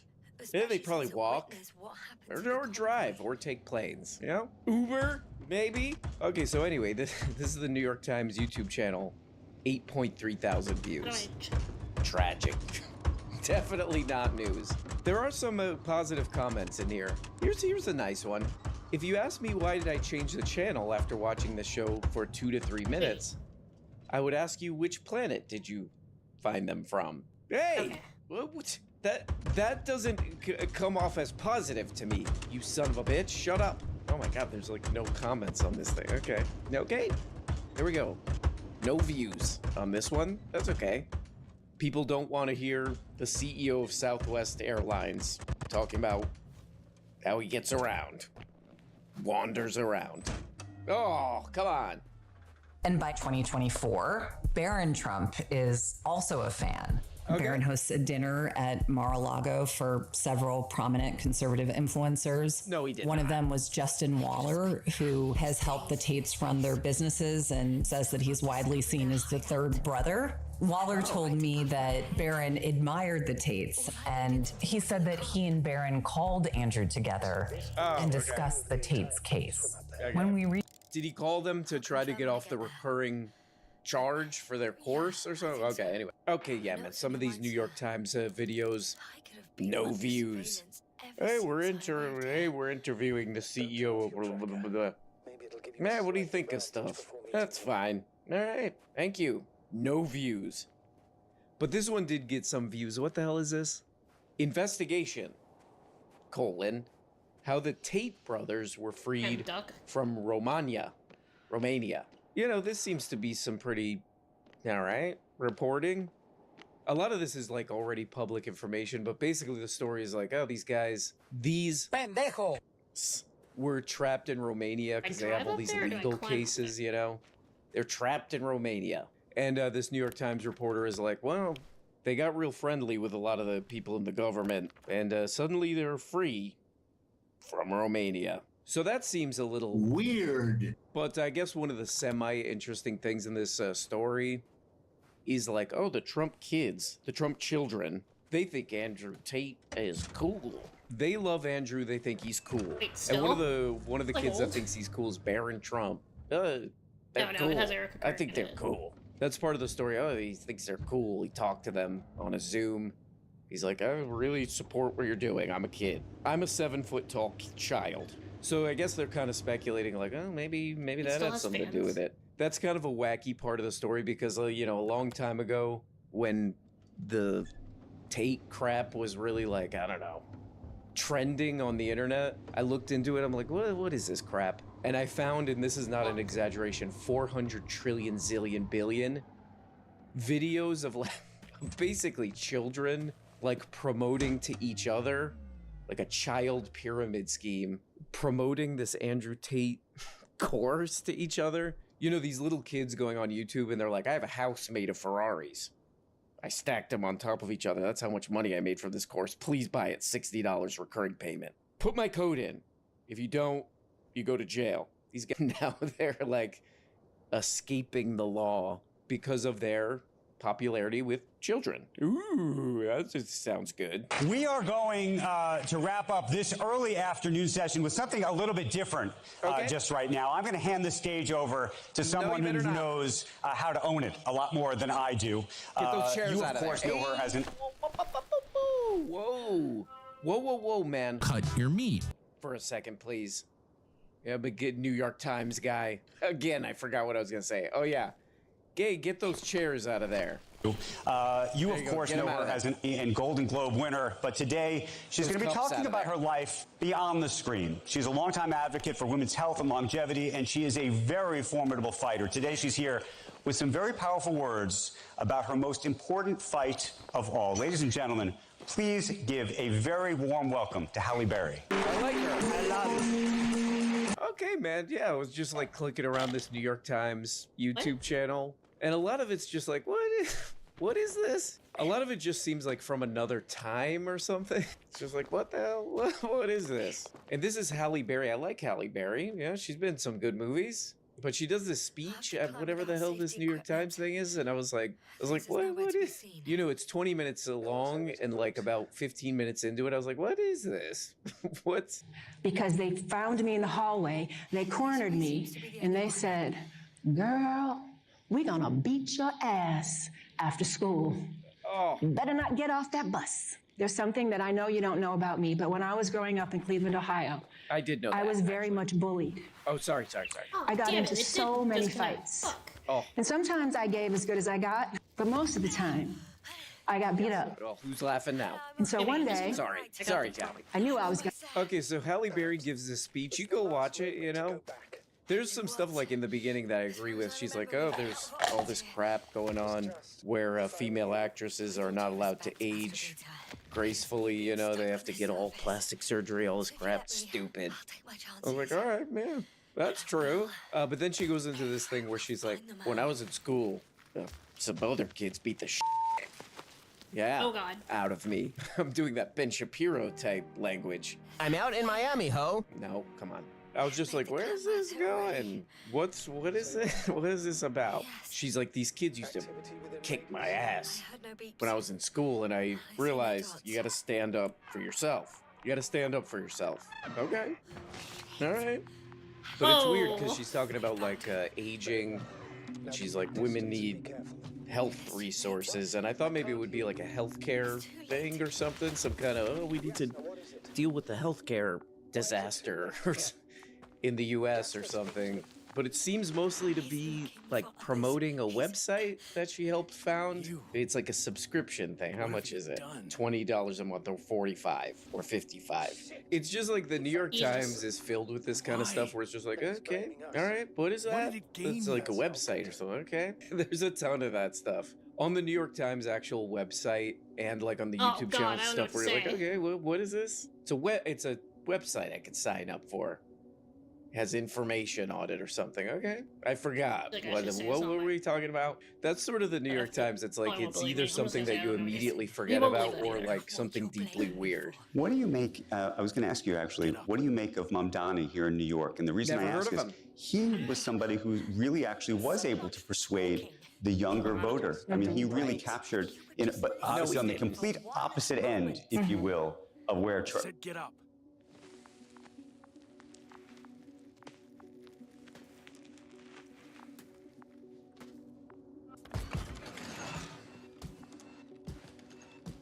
Damn. Oh.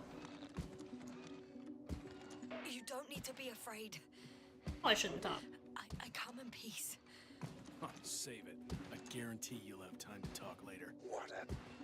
Just keep your mouth shut. For your own good. Okay, stay calm. He's going to lead you to his superiors, which is good in theory.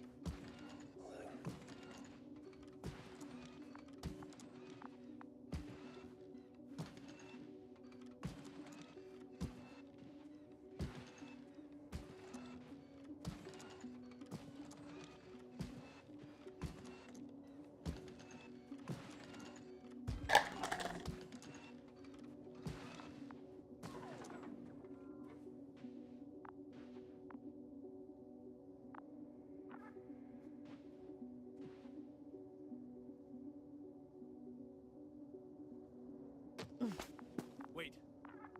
Don't move. Oh. You didn't even spare the Arctan. Got some nerve to unleash such murderous shit.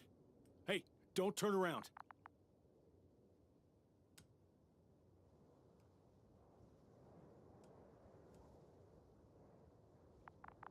Hold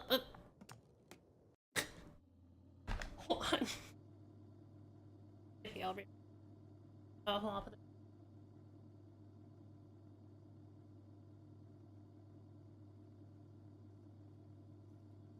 For certain things, relationship-wise even. So you see things a little bit differently. Okay. What I don't want to have I'm happen listening. is women, young women in the city, look to the government as a solution to put off having a family or a marriage because you're relying on the government to support you instead of being united with the husband where you can support yourself and your husband can support and you can guys all combine together. J.D. Vance. Hey, shut up, man.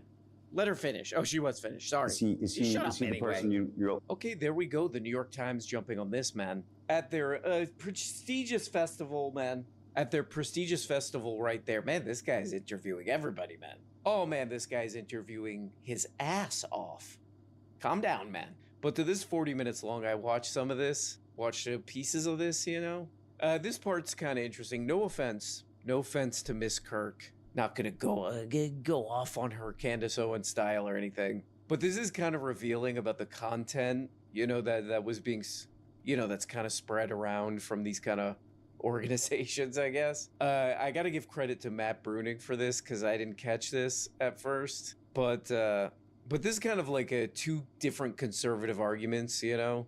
One is like, oh, women, you know, women out there working, they're gonna regret it because they should have children and the husband works. So that's like argument number one. And then argument number two is, oh, these single women, these single mothers, they want the government to take care of them. So those are two very common, like, you know, conservative arguments. It seems like she kind of like mixed, no offense, because it's, you know, it's not her fault. This is the content that they been putting out there forever.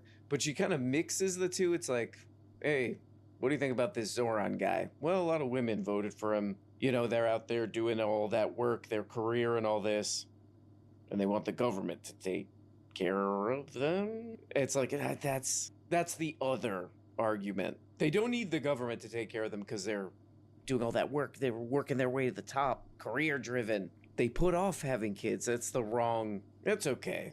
You know, it's all the same crap. It's all the same crap. We've heard it a million times. It is kind of telling, though. It's sort of honest in some kind of way. It's like, these conservative arguments are all the same crap. Who cares? Okay, one more clip from this. This is kind of a tough one, man. This is kind of a rough one. Oh, man, come on. This guy does hit her with a bit of a difficult question here. Here we go. How do you answer this? There was a period of time where he said, I have a radical view on this, but I can defend it. I've thought about it. He believed we made a huge mistake when we passed the Civil Rights Act in 1960. Did you agree with him on that?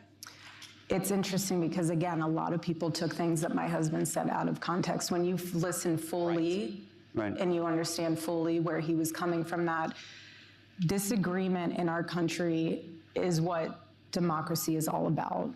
Okay. My husband, just because he would make certain statements, did not mean that he was trying to rile up a certain part of people. Okay. He was trying to, again, go after ideas, not people. He was trying to get people to think a little bit. Oh, man, I'm going to be honest. I don't know how I would answer that either. You know, if I were Erica, I don't know how I would answer that. You know, it is a pretty direct question. So he said civil rights stuff, you know, that was bad. Said he was against it. Do you agree with that? I don't know what I would do. I'd be like, I would probably do a similar thing. You know, people say a lot of things. Can you agree with that? I would go Patrick Bet David Sell. Can I get you to agree on that with me, sir? People do say things. Do you agree with that so far? Are you with me on that? You are, okay. And in the course of saying certain things are said, you know? And that's, you know, that's a positive. People being able to say things and speak in established languages, I call them, generally that's good, you know? So that's that question. What else you got? Let me look at your cards. I mean, what, do you got something else or what? Because I gotta get the hell out of here soon. Well, anyway, guys, there we go. The reviews are already in. Critics are calling it a fire another one. It's a fire another one on the audience score, but on the critic score, it's like a 0. Those snobs can go straight to hell. Toilet, you know? Guys, calm down. It is Monday. That's not the best, but, you know, just don't think about it too much. Okay. Do some other I'm stuff. gonna go headphone you know, do some stuff to distract you and stay busy. And the next thing you know, Monday, gone. Talk to you next time. Bye-bye. Oh, hey there, man. Welcome to the outro where things get a little crazy. It's like the darn Flagrant podcast here. Everybody's yelling and shouting.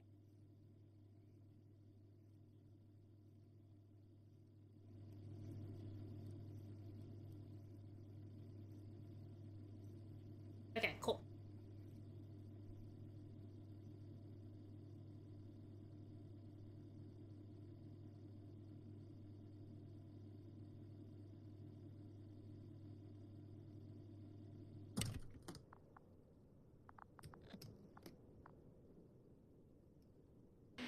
You're a scientist, just like me. Yes, now what are you doing? You don't shoot at people. Shoot. He has a gun. I'm a technician, smartass. Firearms are chemical weapons. What's the difference? Same outcome. Look, I know that people have died. Your comrades. But you have to understand. Huh. I see you're no longer pretending. Listen, you'll stand before the Astrogator or the entire council. That's right. Everybody's not looking at me. Necessary.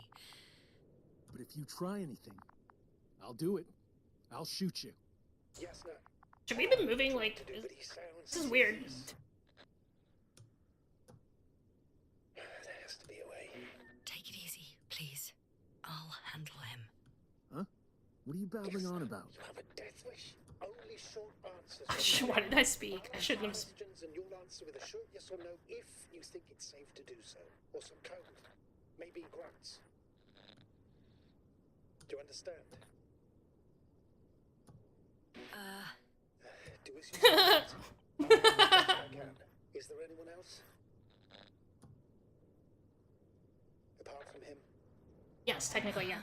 So he's not alone. Are others close by? Start, damn it. I mean, not humans, though. It's the robot. I don't know if that counts. They, you know. I don't know. That's why I can't hear the... I just gave him mixed messages.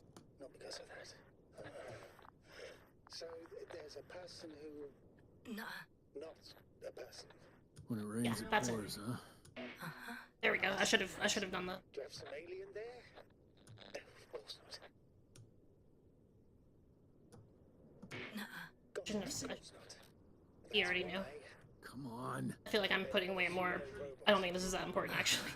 The electrobots have already been phased out, so it must be one of the Arctons. The model with a small head pressed into the body. One of those so-called portals. Theoretically harmless, but due to its tremendous strength and potential reprogramming, you best be careful around it. Oh, you just had to. Do you want to tell me something about this man? Something about his appearance, maybe? No. Nuh-uh. Understood. In that case... I probably should have. Work Why would they have brought it up? It works. Let's go. Break time's over. I can hear something's happening. Keep it up. Straight ahead. Okay, there we go, finally. Do you think you could ask? I thought we were taking to see the superiors. I'm just gonna chill there now. What? Quiet. Okay, I'm gonna...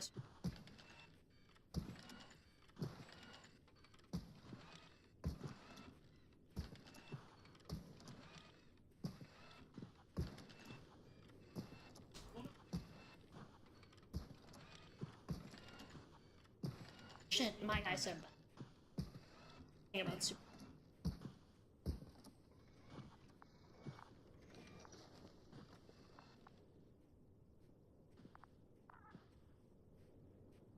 Yes, no, I'm losing you. The signal is getting weaker. Wherever he's...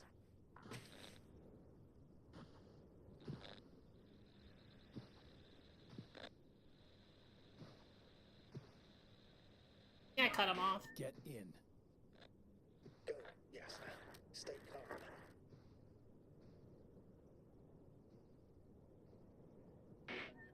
I don't want to. Go. Okay. I'm here. I'll do everything in my... Oh. Guess that's the extent of his power.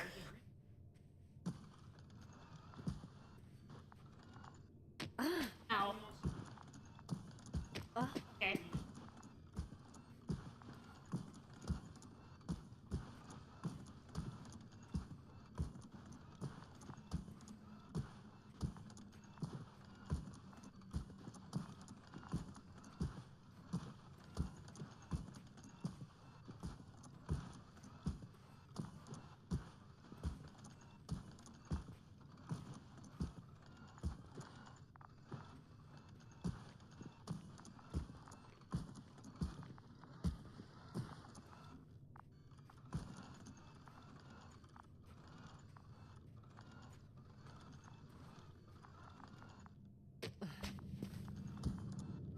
Sit here. Don't you dare move. I have something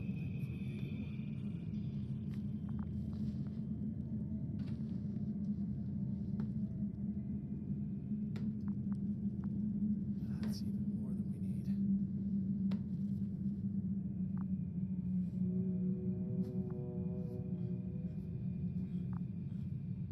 Oh, damn. It's for your safety.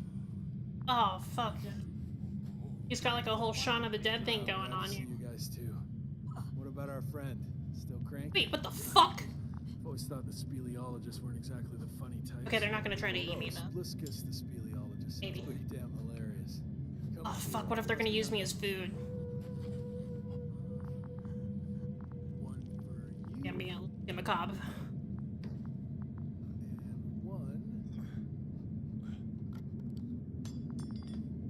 Bliscus. I'll pass for now. Wouldn't be able to swallow anything anyway. Bliscus, my friend. It's just me. I wonder if I should have told them about the uniforms. That's what they wanted me to say. Eat something. To have strength. Oh, gee. Don't do that. It's tasty. Eat. Come on. Eat.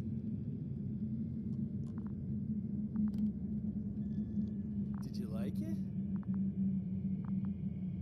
Very nice. A few more. Unfortunately, I don't have any good news. I've searched the caves. I know Dr. Magdov went down there.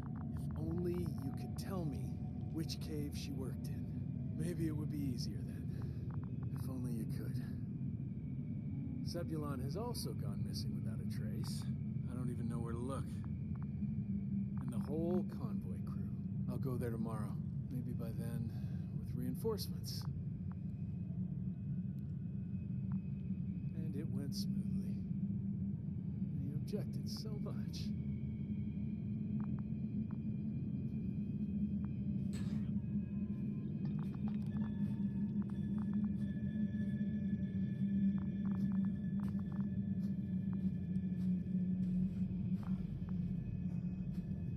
Oh, fuck. Fuck. No, no, no, no.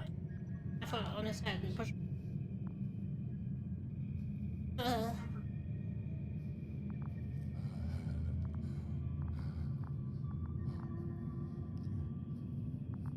Oh, man. Oh, shit.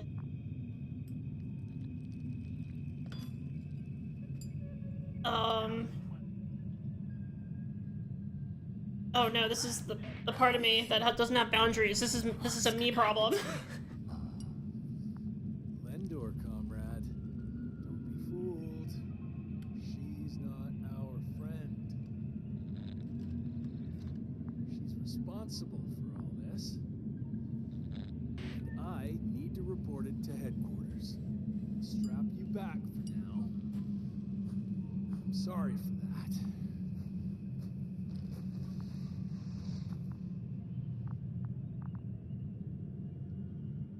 You mind your own business.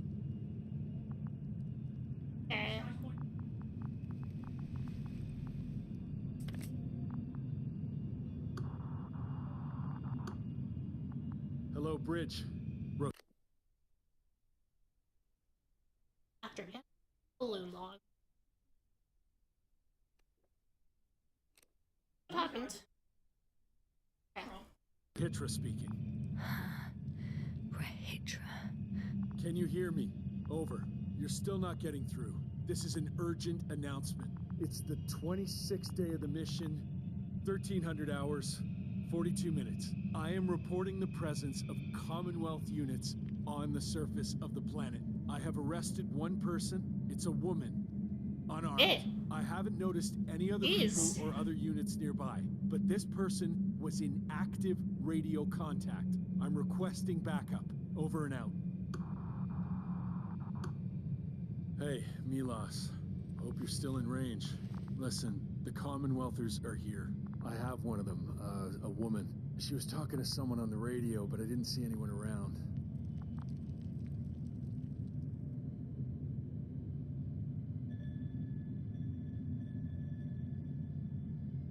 I see what you're doing. I just wanted to sit more comfortably. Yeah, sure.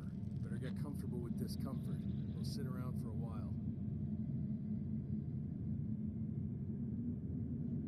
So, what's now? Shall we keep quiet while admiring the ceiling? So far, you're not very good at being quiet, let alone keeping it up. Well, I heard you broadcasting, Rahitra. You have no idea what to do with me, do you? I can gag you for a start.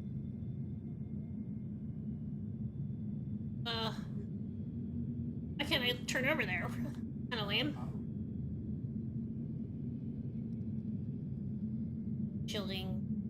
Are you shielding yourself from the flies? From what? Flies. You named them that yourself. I mean, the Alliance did. Seems to me that the commanding staff... Yeah, I should have definitely told Novik about the... Fortunately, I don't have to.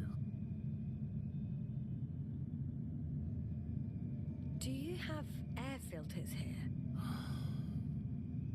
Did you know there's Although I mentioned methane in the atmosphere? Earlier. I know. These tanks are a temporary solution.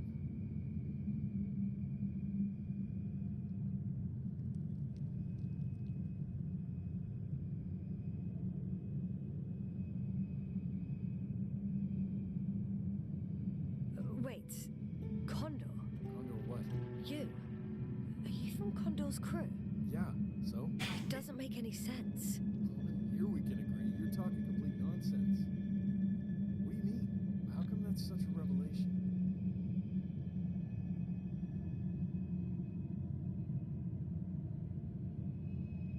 Invincible was supposed to be here soon.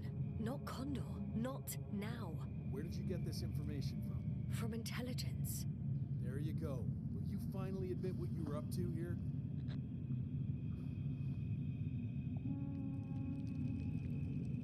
Wait.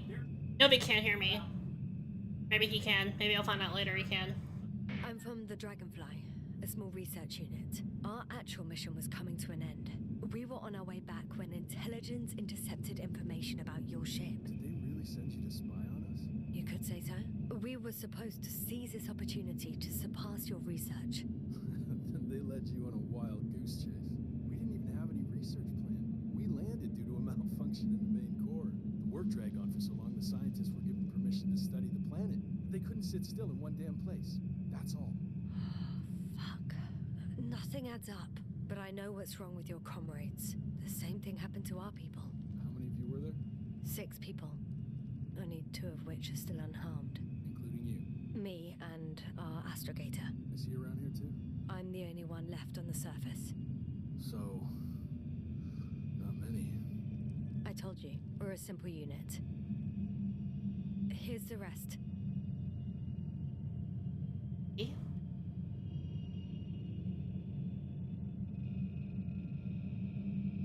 Merritt, a geologist. Her mind's as sharp as a razor. She's tough on stupidity like no other. She was a dear friend of mine. Koval, our physicist. He's unresponsive now. Always had a gentle nature to him, and a rather peculiar sense of humor. Gorski, a cyberneticist, a golden child. Serious beyond his years, yet full of youthful curiosity. He miraculously survived. I gave him my oxygen. Then the lander picked him up. Now I don't even know what state he's in. That doesn't sound like a miracle to me. Huh? What? You saved him, not some dumb luck. Krauter, a chemist. Second in rank to astrogator. What happened to his mind is tragic. Knowledge was everything to him. So, he lost... Everything? Yes. Show them to me. There were more of us.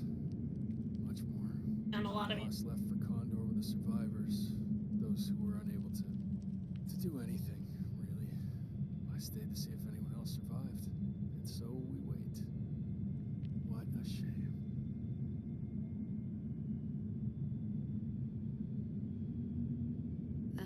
Do you smoke?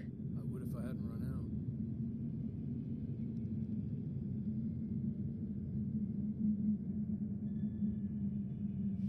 Here.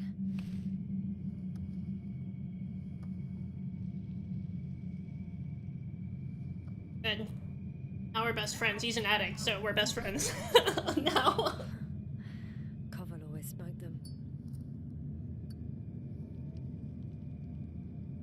Brought back his friend's brains and he wouldn't be as happy.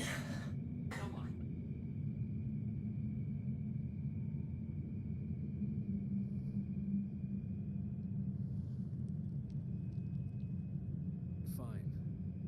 Let me tell you something. Something you won't like. Oh? I'm listening.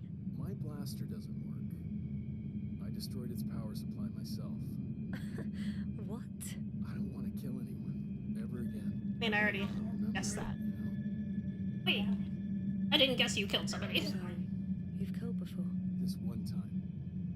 One too many. Stepdad.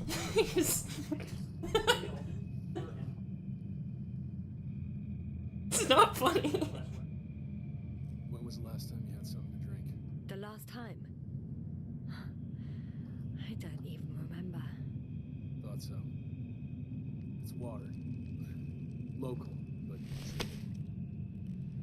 Go ahead. You must be thirsty after everything you've been through. Thank you. That's what I need. I feel like I'm gonna pass out, but whatever. I'll be trusting here. Thank you. Oh, I needed that. Me too. It's silent for nearly 2 whole seconds. Very funny. Do you really know what's wrong with them? I know what caused it. And how. This planet is inhabited by microbots that your scientists have called flies. Millions. of microbots. A real cloud. What? A cloud of flies, which can literally erase the human mind, wash away all memories. Stores them in the cloud. Can you prove it somehow? You'll find everything in my journal. The course of events. Pictures of the cloud. Should I throw it? No, that's enough throwing. We'll do as follows. I'll give that astrogator of yours a message letting him know you're alive. Then I'll read your journal, and in the meantime, you will get some rest. Been through a lot. Oh no. Gonna give me away to astrogator. Oh, cool. I think I've rested long enough.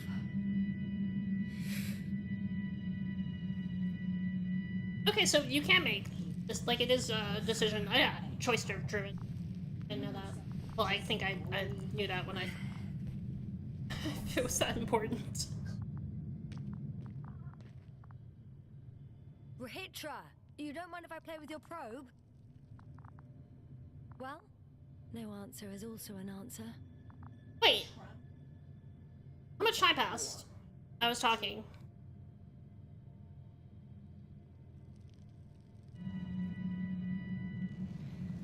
Shit, did I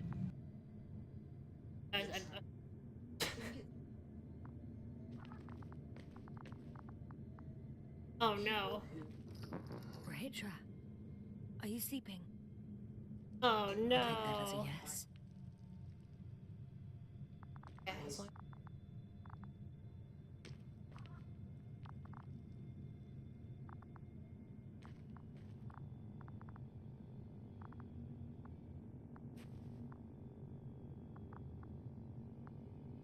The antenna must be outside.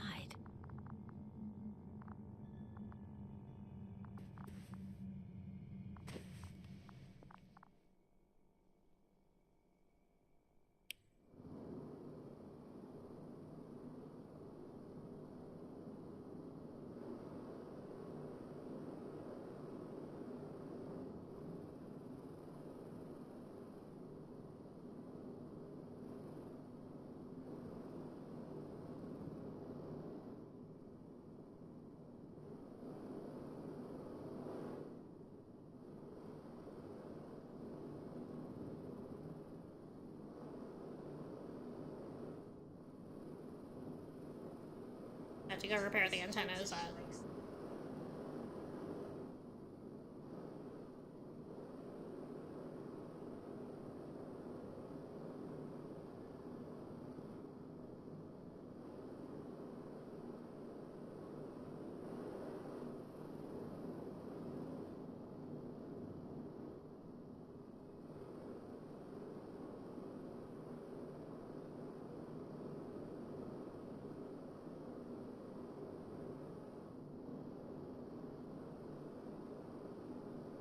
Okay.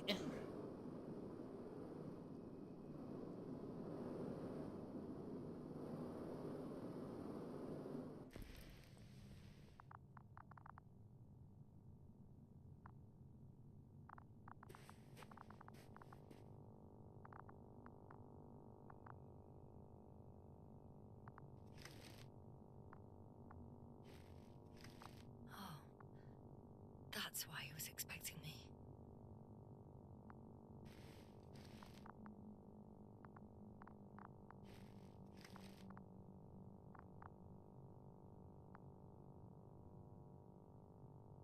Tactic now.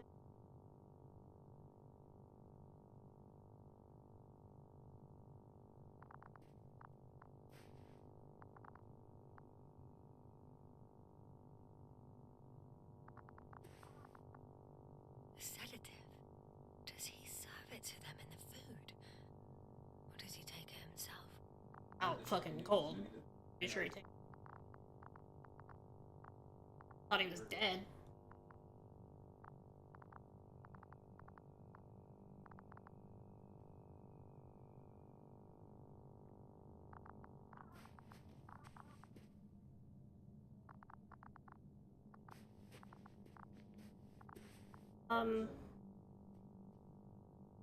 I kind of wanted to go in there just for fun.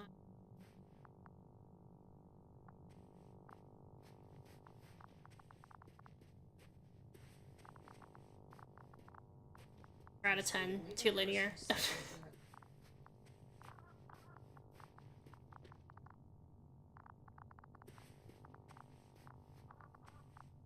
Hey, you. Oh, How did you get here? Oh shit! What are you doing here? Come on, stop pulling my leg. It's not funny, Rahitra. If anyone's joking... Oh no, his mind's going. Hang on. How do you know my name? For crying out loud, we met yesterday. You really don't remember? Is this some new trick of yours? Damn Commonwealthers? Put that thing away. We both know the blaster doesn't work. You told me about it yourself. And about the man you killed with it. Fuck. I know that you're waiting for help from the Condor. Doing everything you can to take care of Spluskus and Lendor. I know. Fuck, it's 51st dates, goddammit. Something similar might have happened to you. Can you somehow... Let me finish. You have my journal. Everything is in there. Are you talking about this? Yes. Read it. And I'll wait some more.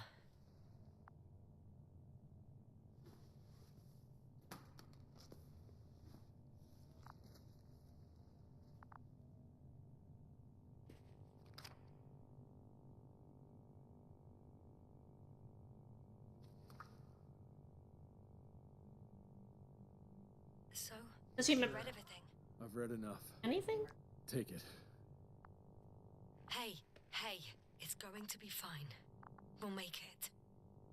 You're Dr. Yasna, right? Okay. Yasna is enough. Okay, Yasna. I have a favor to ask. Someone needs to go and find Milos. If that cloud really damaged my mind, then we don't know how much time has passed. In fact, I don't know anything anymore. I'm worried he's not back yet. Don't worry. I was thinking the same thing. I'll leave right now.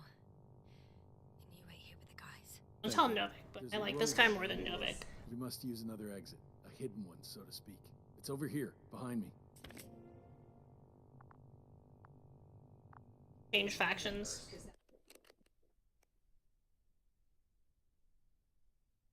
Yep.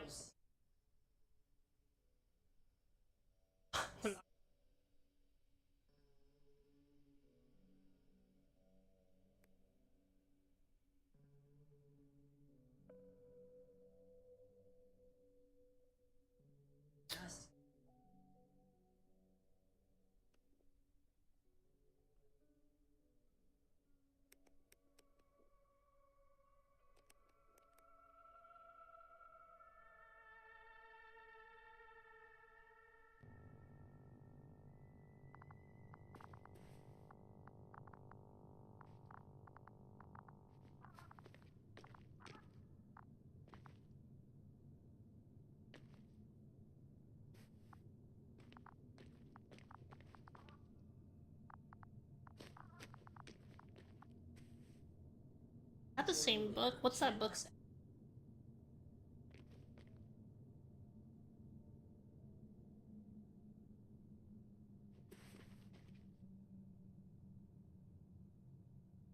What? I can't really. Molecular? Can't really see it. It's.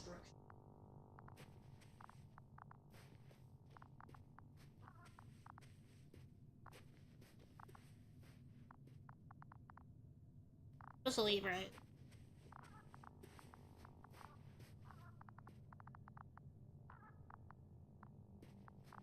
Okay. Go ahead. I know it looks far from inviting, but trust me. This way you'll get where you need to be. Only one route leads to Condor. Alright, I'm changing my review. It's 10 out of 10 now. Go in every hole and climb every mountain. Shit. That was... He was... I don't know. I gotta tell Novik everything. Nah, fuck Novik. Whoa. Doesn't get to be in the in-group anymore. Pile.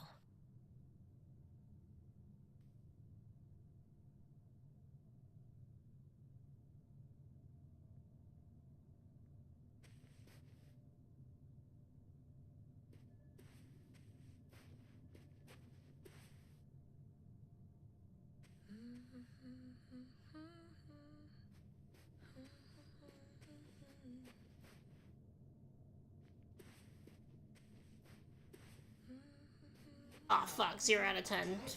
Back to 0 out of 10, sorry.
Okay, I'm disoriented now, fuck.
Base, come in.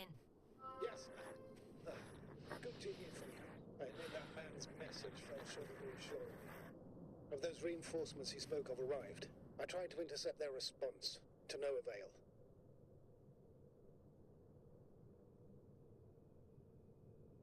No. On the contrary, I am supposed to follow them.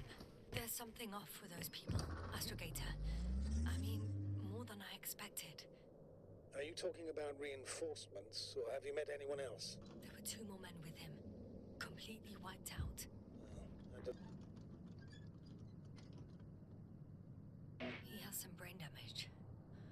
When he woke up, not only had he completely forgotten our conversation, he couldn't even remember me.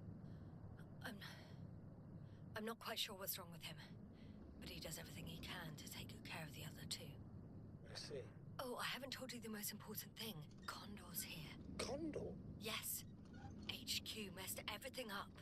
It was Condor that was flying to Regis 3, not the Invincible. And that was some time ago.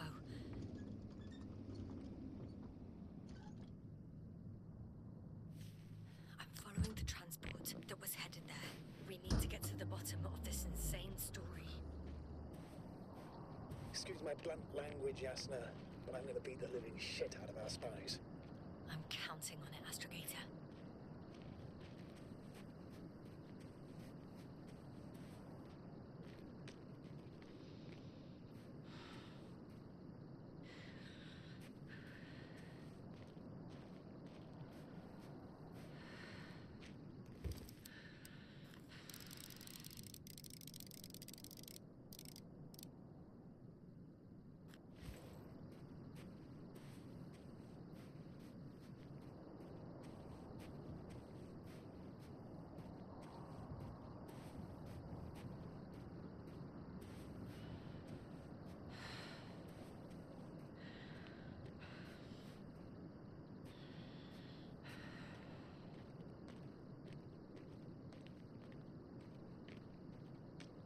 Damn, I want that thing so much. Okay.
I hope this is.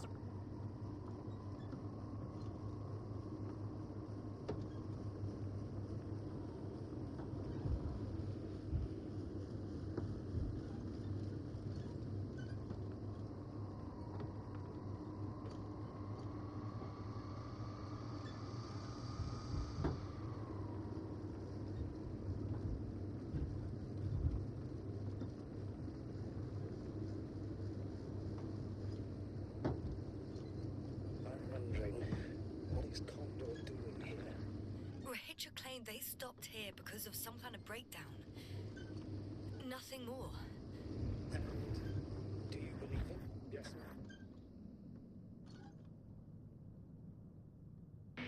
Yes, I'd say so. He seemed genuinely amused by our orders. I should congratulate him on a good move then. He started broadcasting. I'm intercepting his transmission. Headlights or something. Lost. I don't know if you're there anymore. I sent someone for you. You won't believe it. She's a member of the Commonwealth. And she's... all right. I suppose we can trust her. Probably even more than I can trust myself. But never mind. I'd just like to believe she'll find you alive.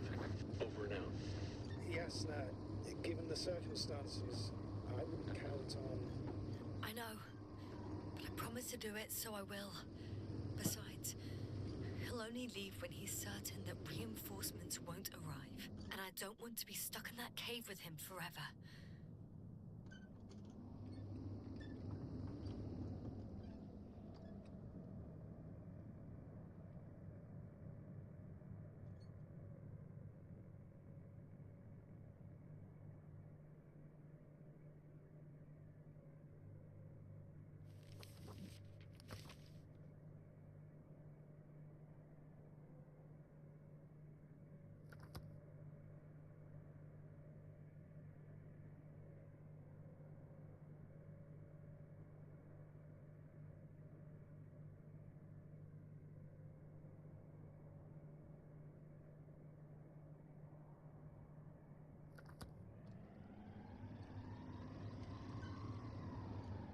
I gotta see what's over there.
Oh.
I've driven to the place where they were stationed before they set up the base. Do you want to stop?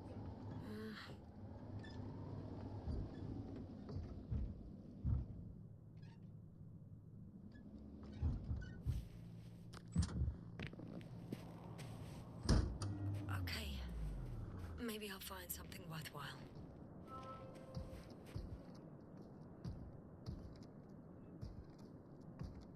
Alarming. Oh god. There's several Arctons here. Are they still working? Yes. I wonder for how long.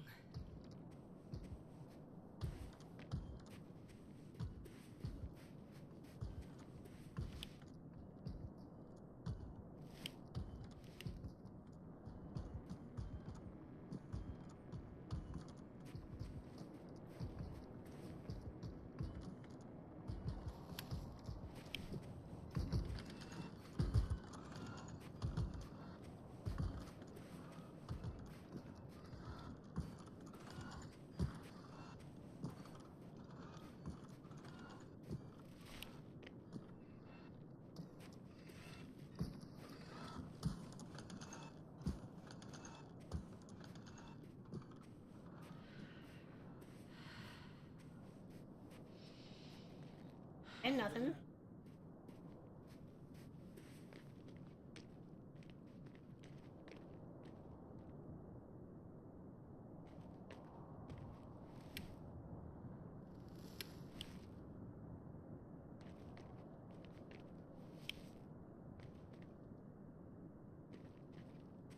Sometimes I think we don't stand a chance. What are you talking about? About us, Astrogator. Humans. Biological organisms.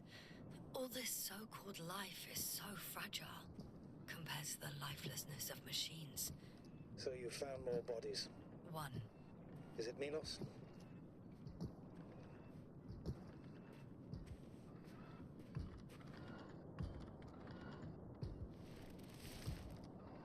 No. Someone else. No. You can't help him anymore. But there are still people who are alive and need you. Let's not forget about them. As you said yourself, Doctor. Please keep going.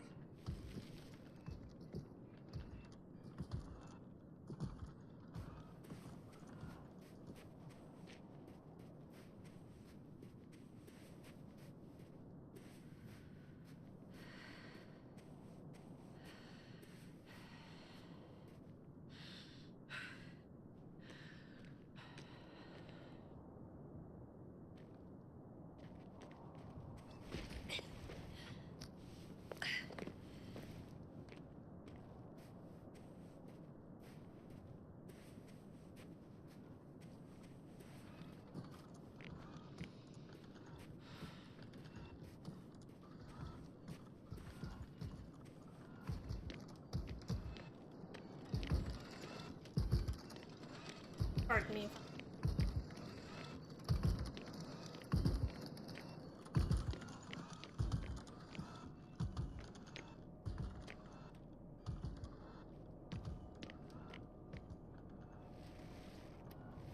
Hey, Milos, come in. I'm using an open channel to broadcast. Over. How's it going? Are you receiving this, Astrogator? Affirmative. Milos, what do you think? What's gonna happen now? I have no idea. I've never seen anything like this before. Perhaps the higher-ups can do something. Hey! Hey, Morrow! Sit down! I wish we had secured them better. But back to the matter. Have you found anyone else? One working Arc-10 so far. Several probes also seem to... People, Rehitra. Only people matter. I know. The Arc-10 will help me look for them. I'm going away for a while. I stopped at the old excavations. I'll look for Pepsol. All right. I'll check the base again. Over and out. Rehitra, come in. I'm moving on. About Pepsol. There's nothing we can do for him anymore. Over and out. Hey, Milos. I hope you're still within reach. Listen, the Commonwealthers are here. I have one of them, a woman. I doubt she was alone, but I didn't see anyone else. I've already broadcast to the base. Just come back soon. I'm closing the channel. Talk to you later. Okay, I think that's enough sightseeing for me. If Milos kept going, so should I. Agreed. I'm gonna keep sightseeing.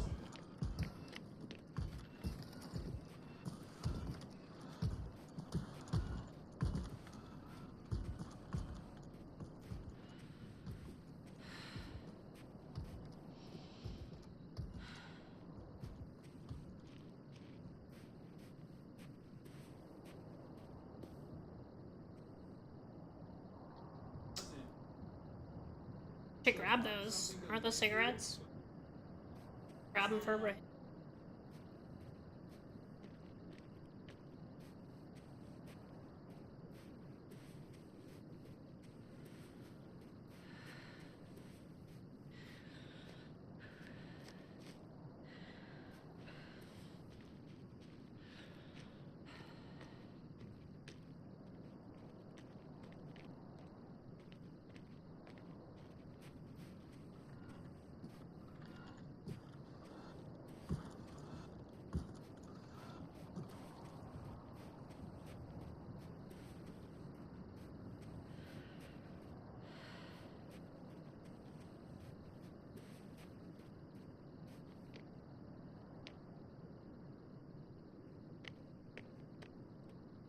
Another one. The sight of death is starting to exhaust me more than frighten me. Which in itself is quite normal, Doctor. You're well aware that these are our survival mechanisms. Yeah, I am. They lost it.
There's a problem. I'm listening. The route they took is blocked by a force field. There must be an Energobot somewhere, but I don't know if I can get to it. Maybe you can go around the field. I'll check. Although...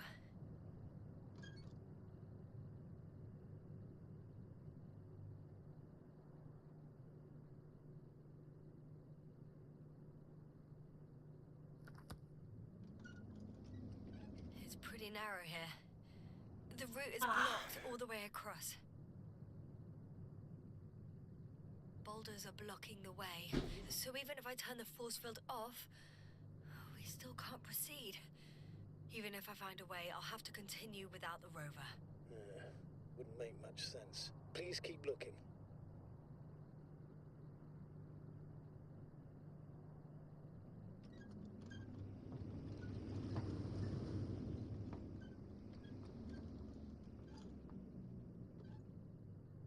Oh, I can't even go through here.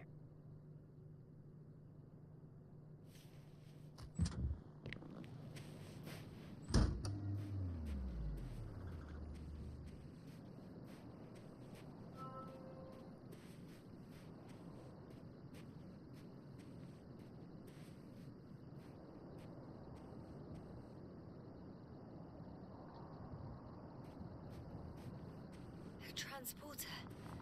They're here. It's standing still, in front of the force field. Is that Milos convoy? I'll confirm soon, but yes, most likely. Can you see anyone? Not yet.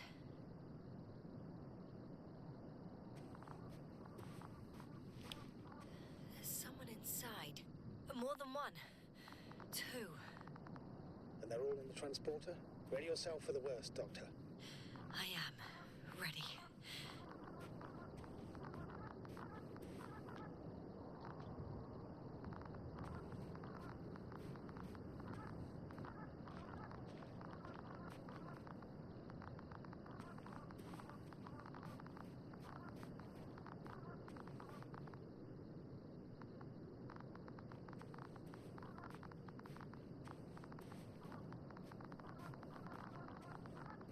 Going in. Well, actually, I'm squeezing in. Still, no one here. They must be in the back.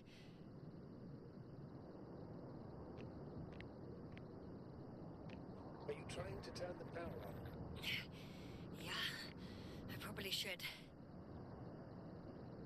Moment of truth.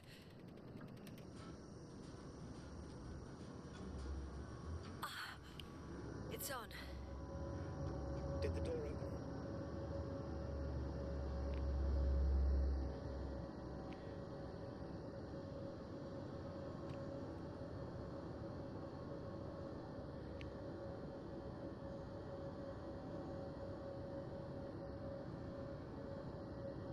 Not exactly. The inner door is still locked, and the outer door is just shut. I repeat, now all doors... Wait! The back door opened. Oh, no. No. It's a vehicle. It's a coffin, sir. A mass grave. They were all crammed in here. In the heat and darkness, with no chance of understanding what's going on. Terrible death. I'm sorry you have to see that. The number of registers, 428. Playing in broadcast mode. You found more of those? Hey! No. It started automatically. Hello, Condor. This is Rogue Intra speaking. It's day 26. Time 8:05. God. Continuing my search for the missing crew. I've checked the excavation area.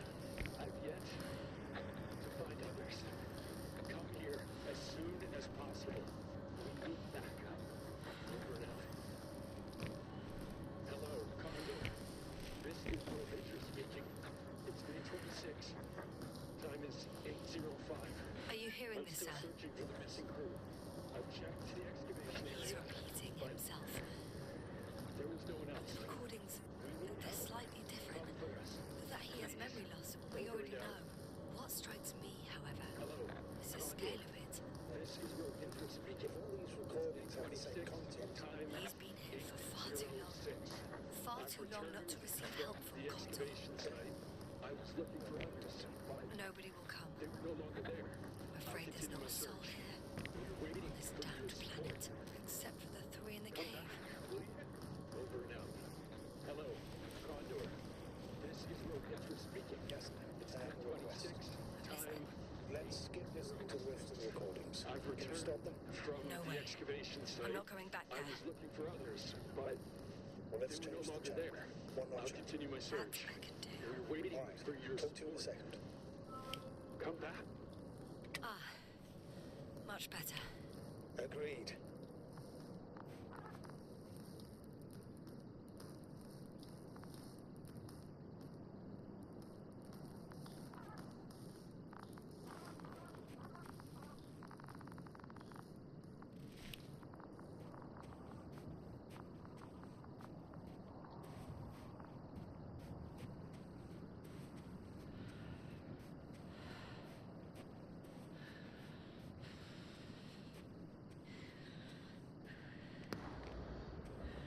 What was that? Astrogator, Rahitra is firing off flares. He doesn't realize yet that no one else can see them. Except me. If I don't snap him out of this damn loop, he'll keep doing it until he dies. Or goes insane. Yes, I understand the tragedy of this man. You want to save him. You want to save one more life. Three more lives.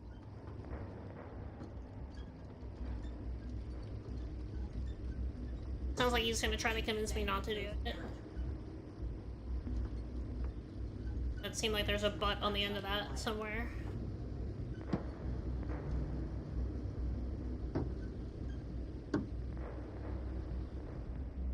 I found a direct route. I'll be in the hill soon.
Oh shit.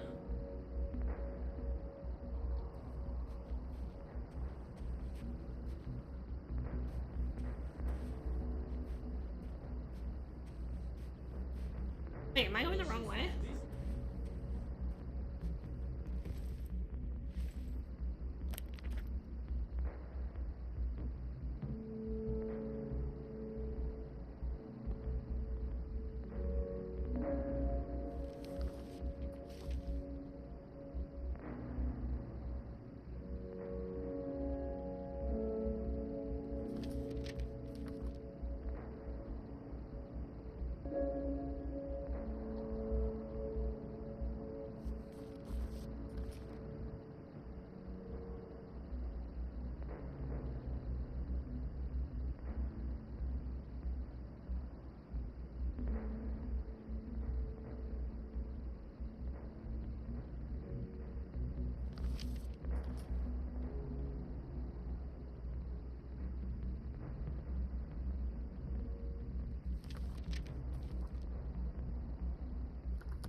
This is spiffy.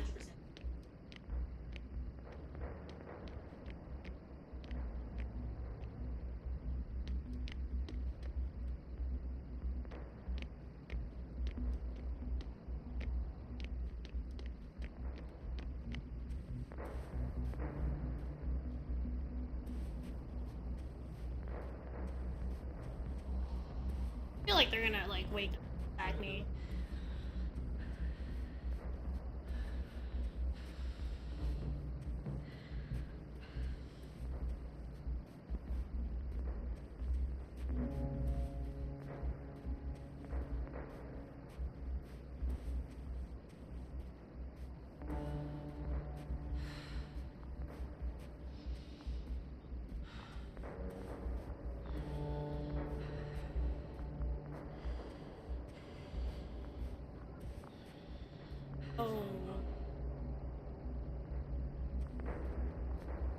Yasta, back already. I found Milos. So quickly. Where are they? Tell me what's going on. Yasta, you have to tell her. Calm down. Oh, he's not gonna calm down. He will not be calm. Maybe you should sit. Come on, talk to me. I don't want to sit down.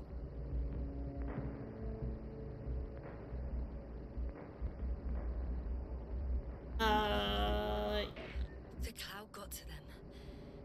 Not far from here. We have to get them out of there. Help them. Rahitra, you wanted me to speak, so hear me out. It happened a very long time ago. They're all dead. Nobody came for them. I don't think there's anyone alive there anymore. On Condor or anywhere else. What are you talking about? Every night, you forget about the events that happened after the Cloud's attack. I may be forgetting things. You've already proven that to me, but I can't have forgotten that much. You've been in this condition for a very long time. How long? How long have I been like this? 428 days. At least that's how many times you've broadcast your morning message to Milos. What the fuck? No! That's impossible! I'm sorry to bring such news, but I want to help.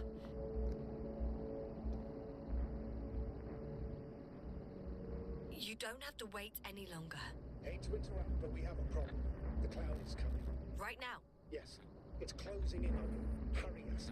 Copy that. Is that what he Inconvenient. is? What does he want? It's our astrogator. He's warning us of the approaching cloud. Quick, get us to the hideout. Now, move! He's gonna get through the force field. Hey! What are you trying to do? I'm done waiting. There's no need to anymore. There's no one left to look for. Wait. All that's left is revenge. Astrogator.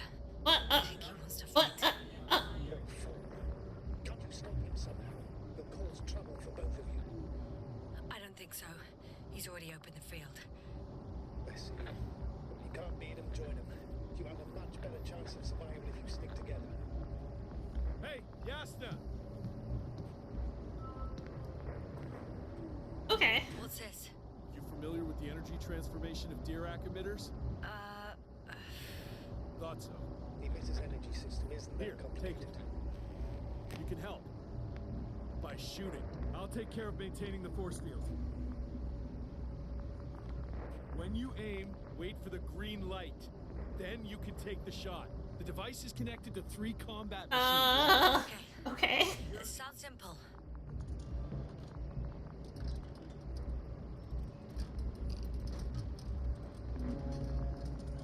Check. Hey, over. Let's stay in touch. Copy that. It's getting closer.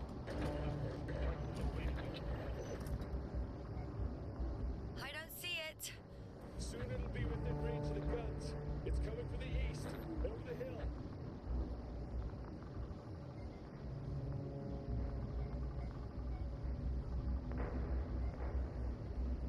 Wait. Oh shit. Affirmative. I see it.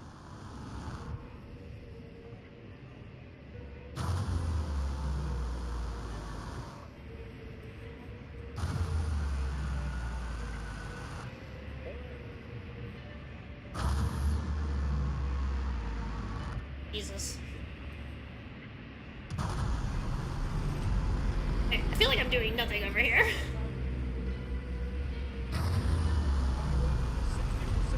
What? Why not 100?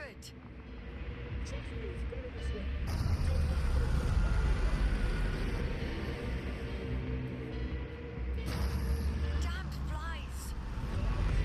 Later, Rahitra. Later.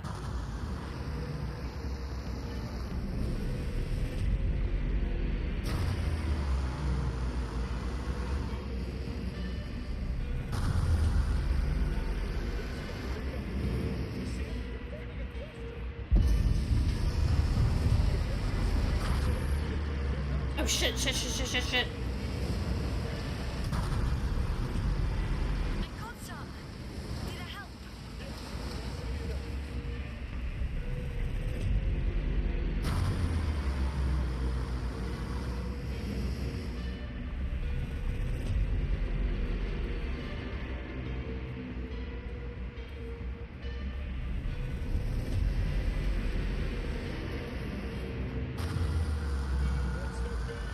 What is it?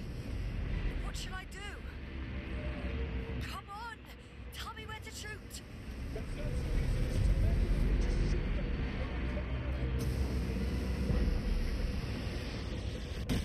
Oh my god.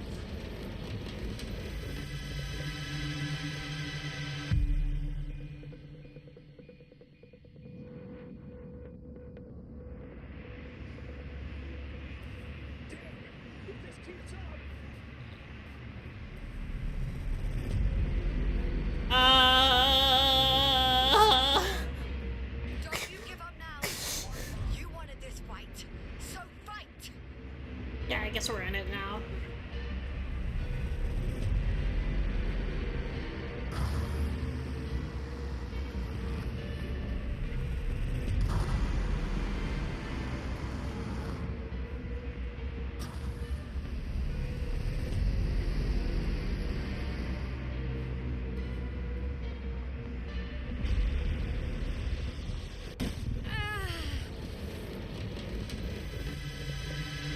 Maybe we should have given up.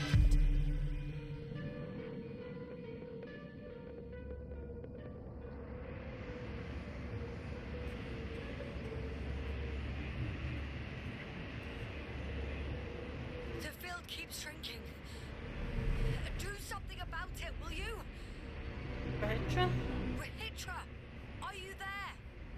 What's going on with you? Fuck. Hi. You've got to be kidding. Stay in touch, yeah? Huh. Good one. You could warn me before you bugger off someplace. Where are you?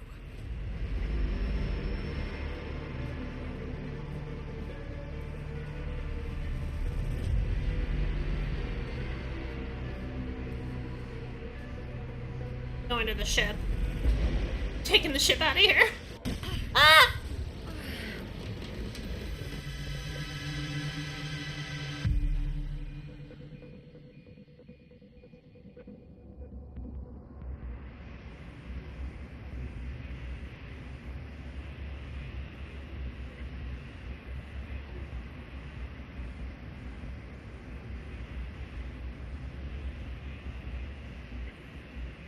Hey, that's where I was trying to go.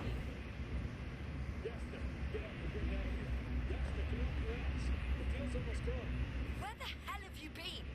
I had to secure my people. We can't stay here anymore. It's too exposed. We have to run. But where? Isn't it obvious? Condor. What are you gonna do? We'll send the Cyclops out to fight. Cyclops? That's a code name for... More of a moniker. What the fuck? Oh, there we go. Usually use it in conditions of high radiation contamination, enormous pressures, temperatures. Due to the interference of the force field, it floats several feet above the ground, so it doesn't depend on the surface. In addition to the Dirac force field, it has an antimatter spherical blaster, and it has the most advanced electronic brain at our disposal. Defeat is not an option. Well, I hope you're right, because I've heard about your power more than once, and all I see is one defeat after another. In this case, Yasna, it's not just empty boasting. Sending the Cyclops somewhere is like giving the task to the devil himself. Look, I'm giving you a simple choice, Yasna. Are you going or not? Go where there could be water, medicine, resources, or stay here to die. Wow, such a hard choice. I hope I won't regret it. Too bad you didn't mention earlier that you had a working saucer. We could fly to Condor right away, or even into orbit. Working is a big word. It's just a tin can with a couple of sputtering engines. Controlling it technically doesn't work.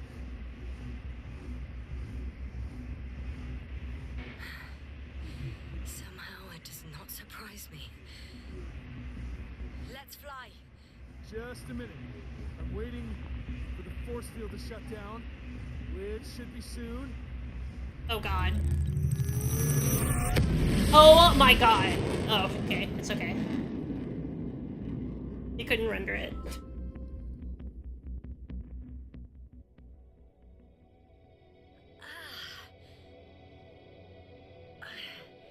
Hold on, was it?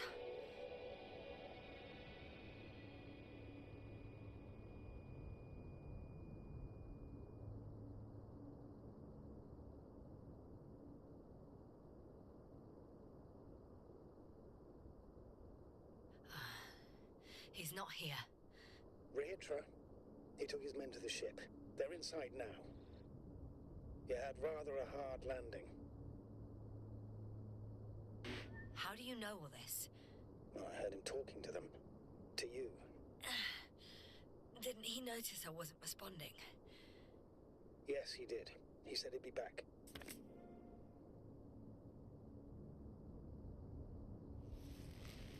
If he expected me to wait here, he's sorely mistaken.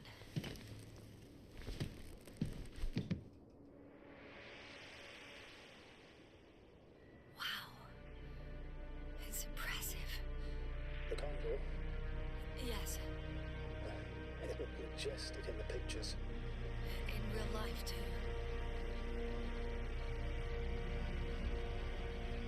It's to be expected that we'll lose communications as soon as you enter the cargo bay. Sure thing. So many tons of steel. Indeed. You'll have to establish a connection using one of the devices on the ship. I'm sure you'll find one in the command bridge. Later, Astrogator. I want to get to Rehitra first. But there's a good chance he'll be there too. All the more reason for me to find him quickly.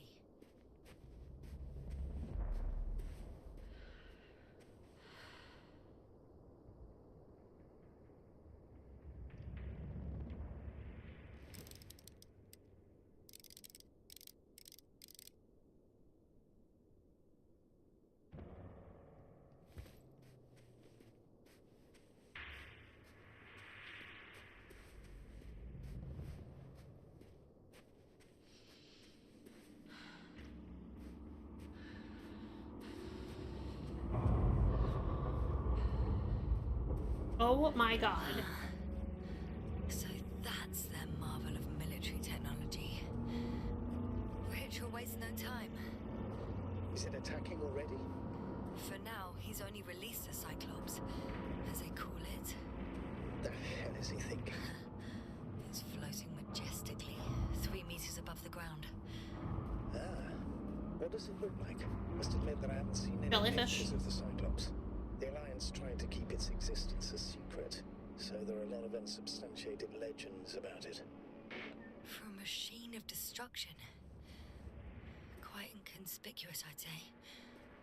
Sort of like a massive, heavily armed spinning top. Spinning top? Ah, that's unexpected. If only we could get hold of its blueprints. This is hardly the time, Astrogator. Yes, another time. I only to... Oh, damn it. Thought they were done. Without spirit, without glory. Glory?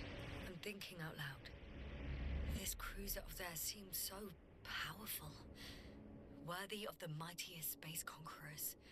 Yet on this planet, all that awaited its crew was death.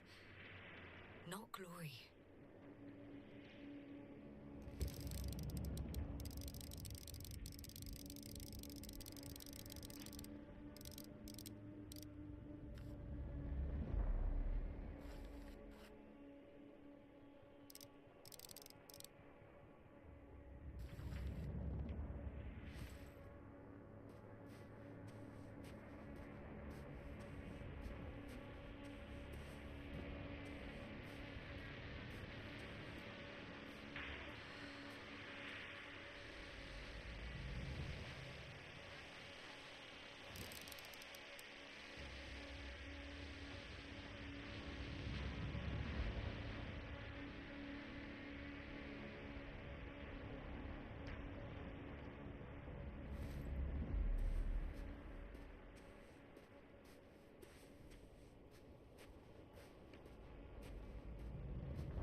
There's one more thing, Yasna. This is important. I'll be able to confirm it in a while, but so far everything indicates... What is it, Astrogator? Headquarters were right about the Invincible. It's actually flying here. If I'm reading the message correctly, they'll be here in a few days. They're looking for the missing Condor. And they have no idea of the danger.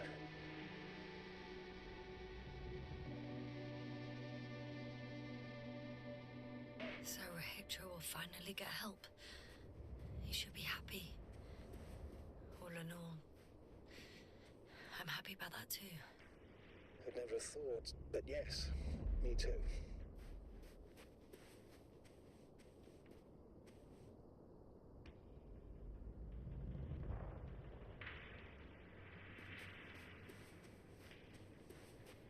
There's anything else?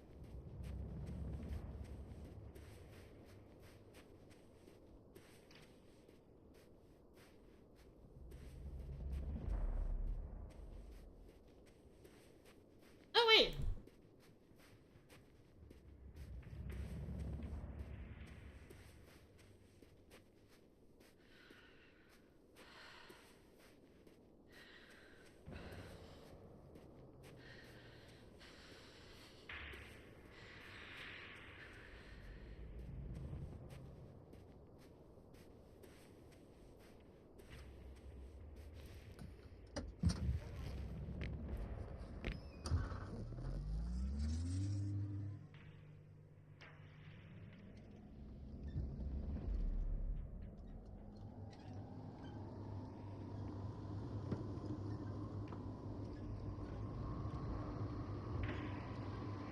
There must be some other crap to find here if they put this out.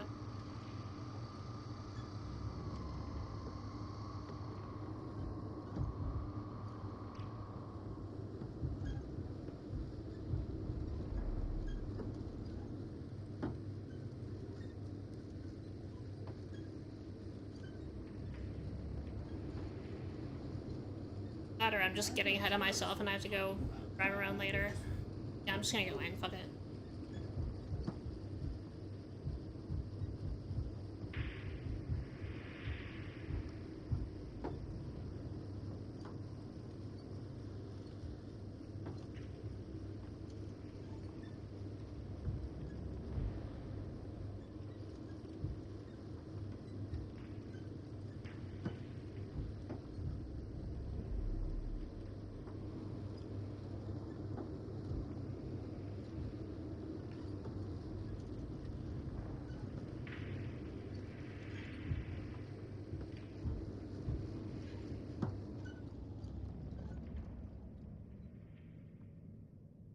Saw one over there.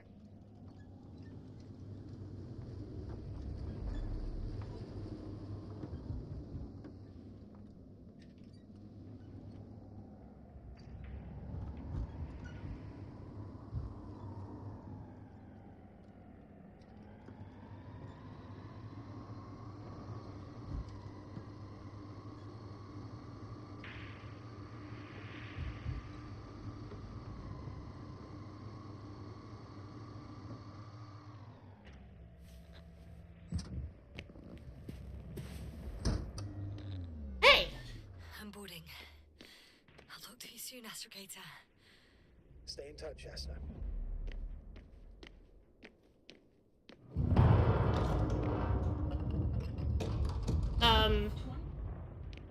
Okay.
It's a one-way trip. Oh shit, no. Ah, oh, okay.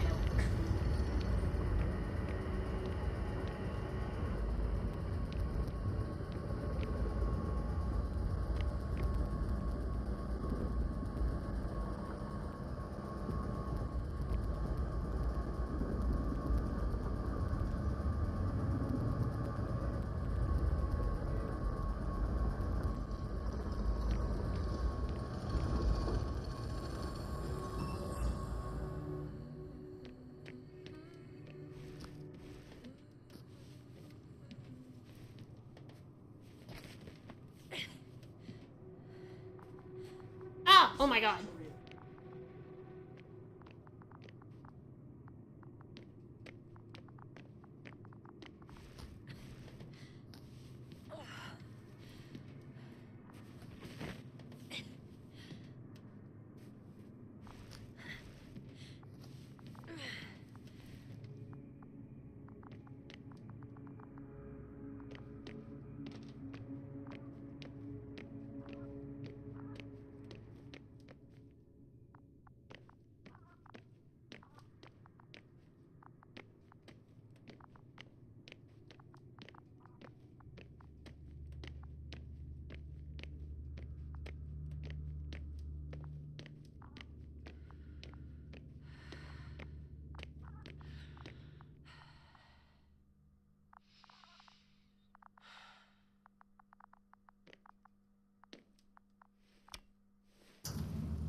Well, let's go up.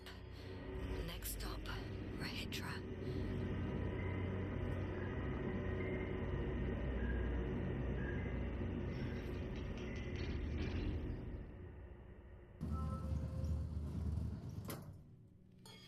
Okay. Not quite at the bridge yet, but I'm getting closer. Much closer, Rahitra.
must be the medical wing.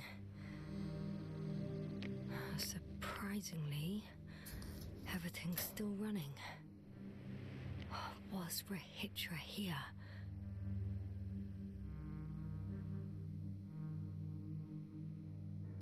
Doing brain scans.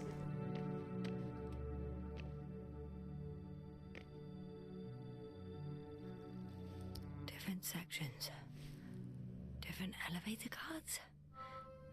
They really overdo it with the security measures around here. I guess I still have some time to look around. Rocket ship designed by id Software.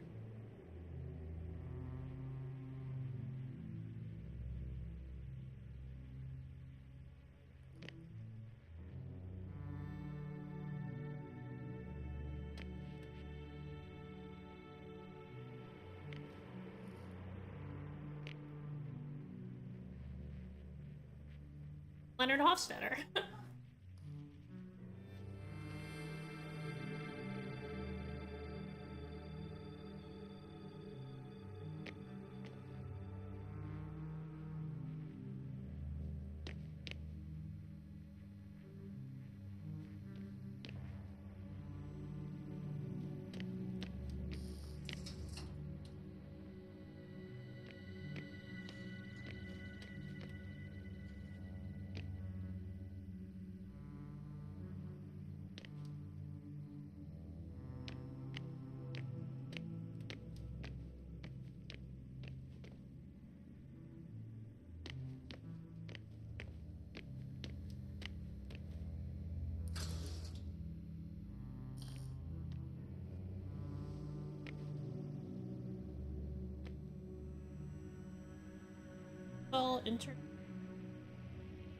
Known as the Great Registered Class Conscious method sending electrical impulses. Wait, so could he use this to his memory somehow? Or like map brain before it was damaged? I don't know, you know.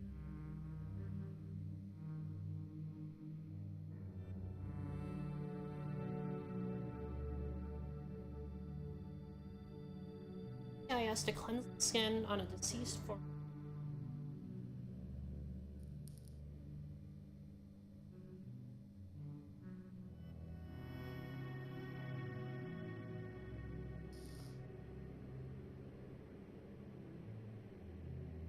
Going manual should be applied only in deceased or a examine eventually.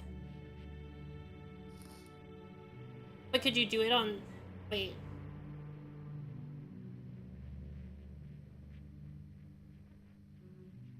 Could you do it on a living person? You just lost their memory?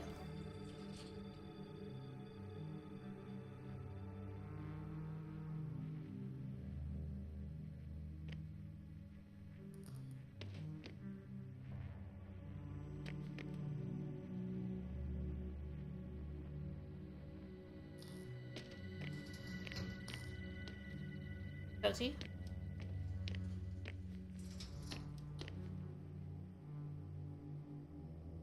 Is that a 2001 Space Odyssey reference? I think it is. Final scene.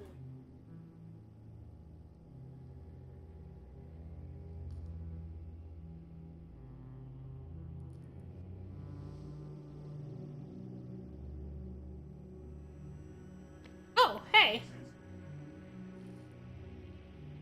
That was really creepy. But I think I confirmed. Not an astronaut.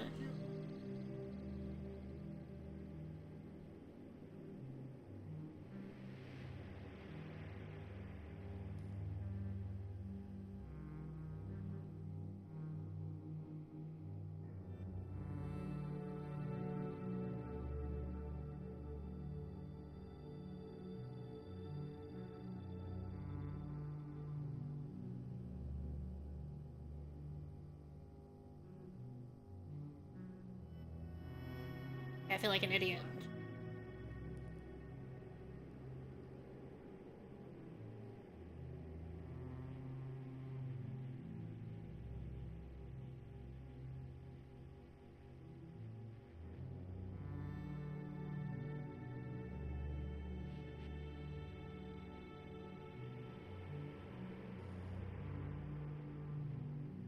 Okay, now I'm like starting to question if I even saw it.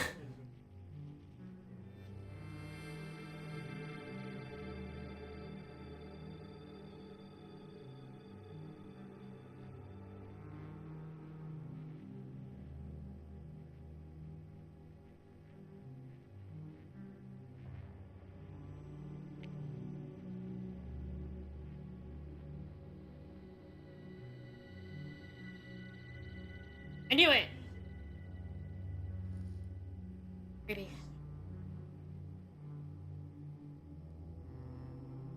Application for permission to develop private projects. I hereby submit the second request to proceed with the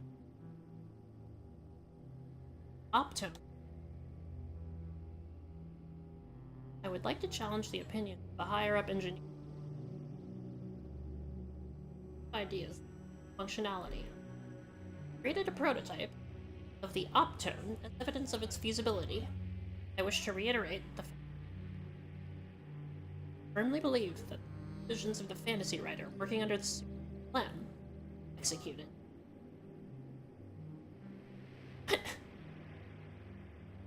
The entirety of cosmic knowledge will no longer be preserved on material origin. We'll take the form of crystals inscribed with their content. By using the aforementioned Optone, I am designing it to resemble a book, but with a singular page covered. A single touch.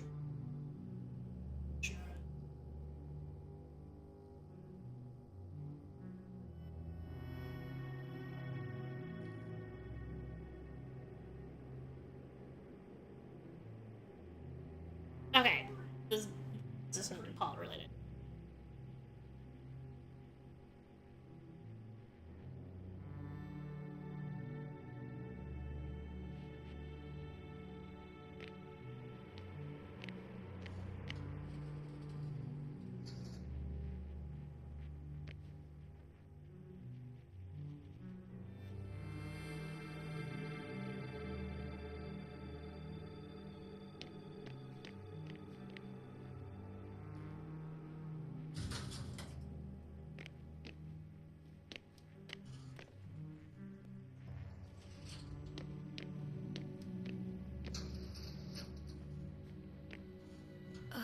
Someone tried to eat soap.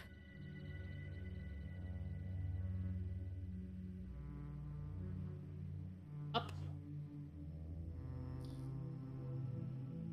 Ew.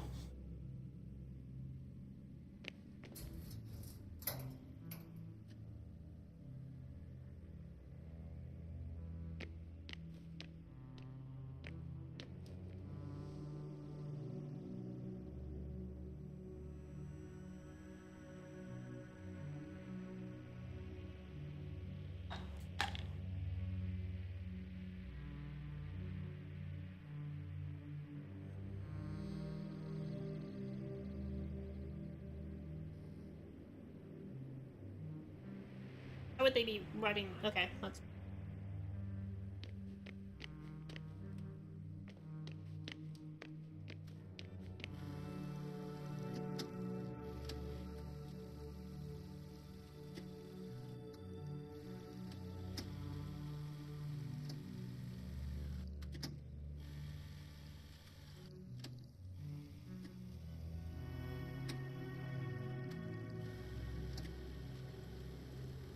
Could the flies and shit be from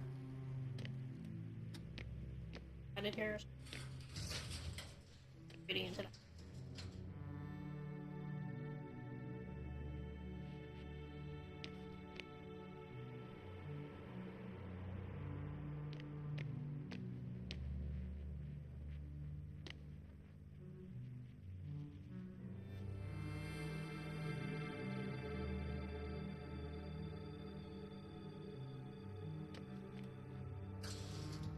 Oh god.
Professor Azima.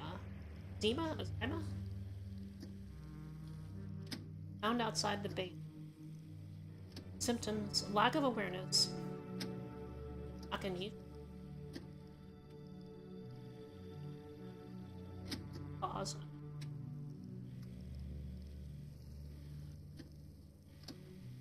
Physics, Sheldon Cooper. Oh, okay.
He couldn't get out. Poor bastard.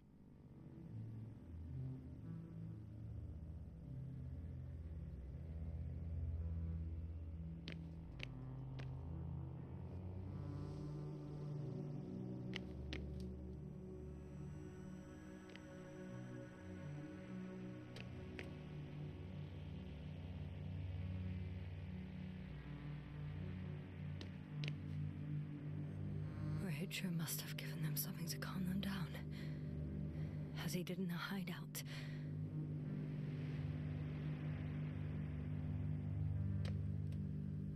Huh. This soporific could be useful, although I prefer not to have to use it.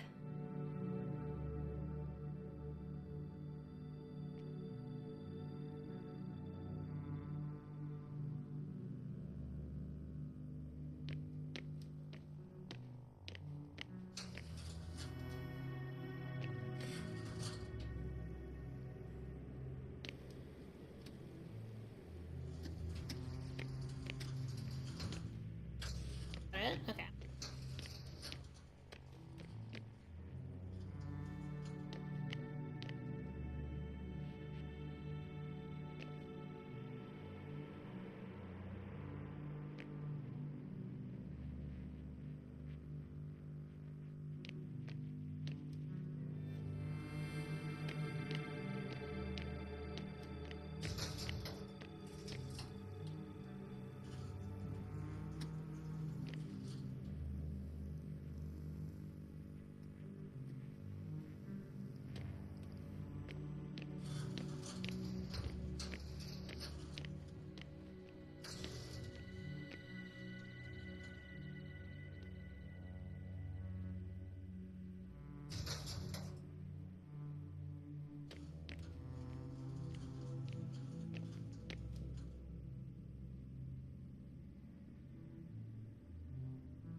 Got through it? Oh, hey.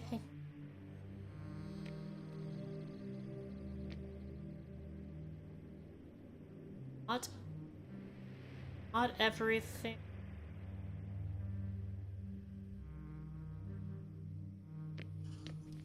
Us.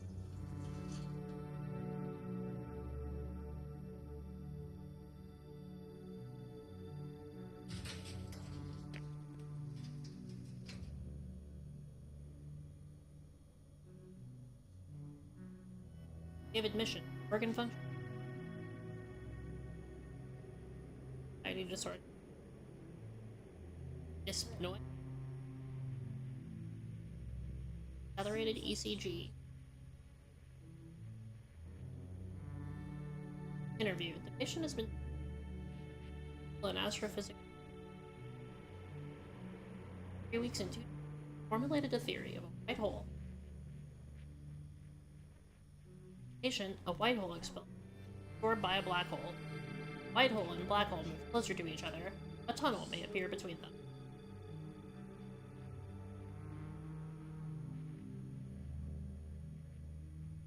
Find what kind of held. Black hole. Caused such a strong anxiety reaction. He also didn't.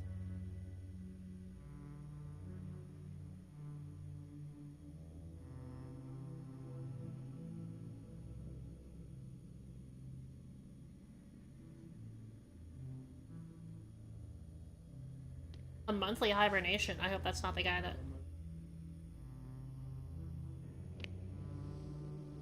that... chamber.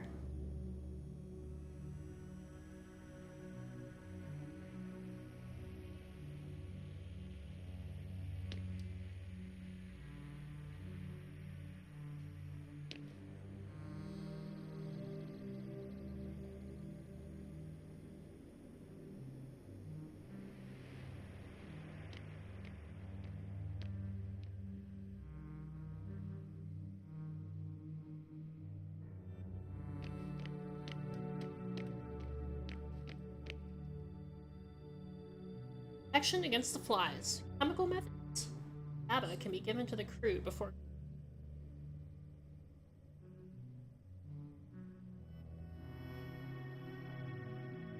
significantly reduce crew's ability to. They considered even the most absurd forms of protection against a cloud, and I don't blame them.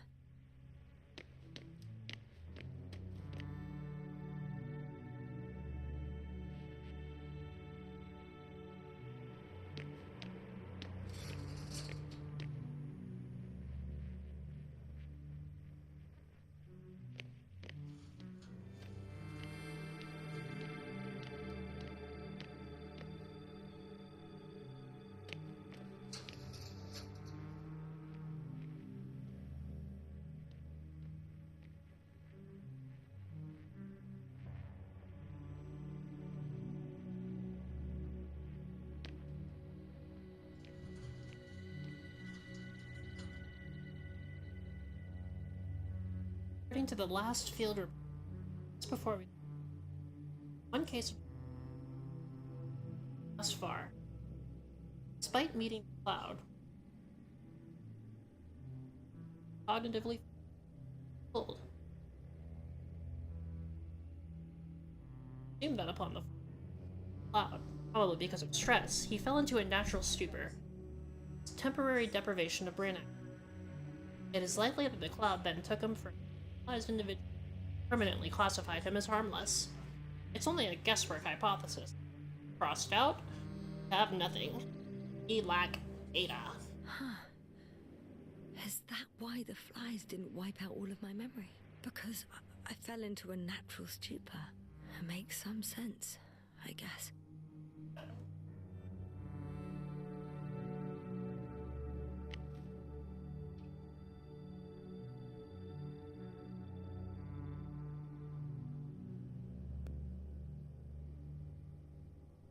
Azima's brain should... While re-stimulating the brain consciousness. Treatment... Gift topper? Okay, so I was right. For restoration of cognitive abilities.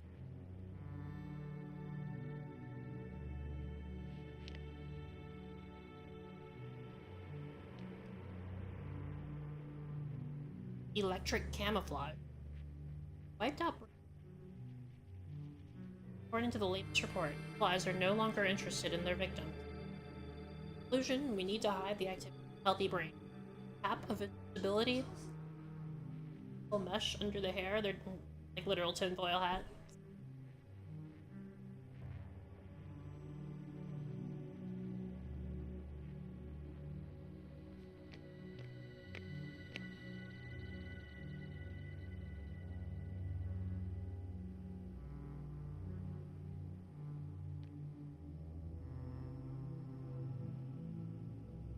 Machine introduced magnetic stimulates the area of the core. Consequently, Genesis, the hypothesis allows subjects to learn language again and understand complex social situations. Recovering memory, however, possible. So apparently there's hope. We can... No. Wait. The memories won't come back. So much for the hope.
Were you deliberately trying to slow me down? I didn't design these elevators, if that's what you're asking. No, that's not it. No, wait. You can clearly control them, but... Never mind.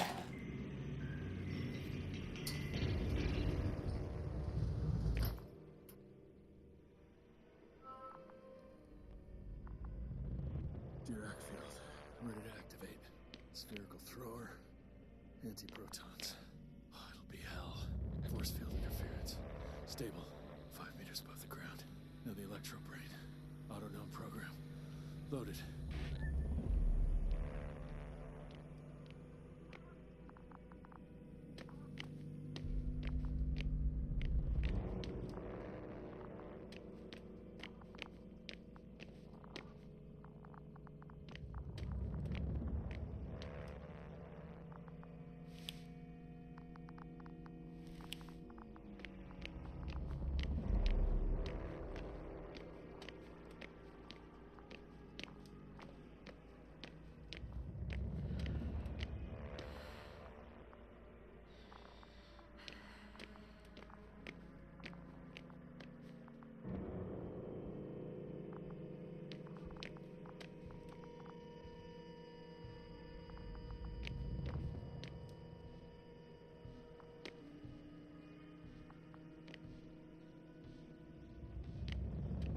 Damn it, what's that name?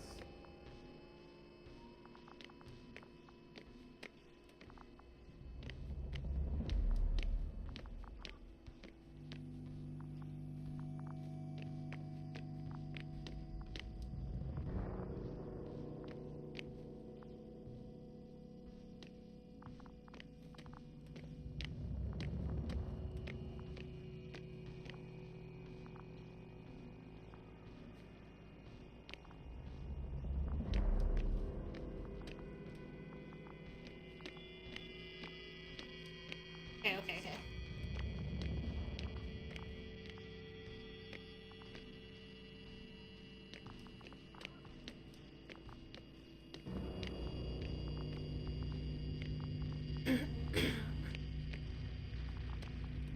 Bella, how are you feeling? Oh, you came after all. Now that you're here, why don't you help me? With what? With the probes. They're over the battlefield. I do have visuals from the Cyclops here, but I can't do everything on my own. Oh, wait. Activity's increasing. They're coming. Are you helping or not? Come on, Yasta. It's about to start. I can't wait any longer. But why, Rahitra? What for? I'm aware that I may lose communications. The Cyclops won't stop fighting, but I'll lose visuals. You understand? That's not what I asked. Yasta, make a decision. Here and now. Come on. How's it gonna be? I don't really want to.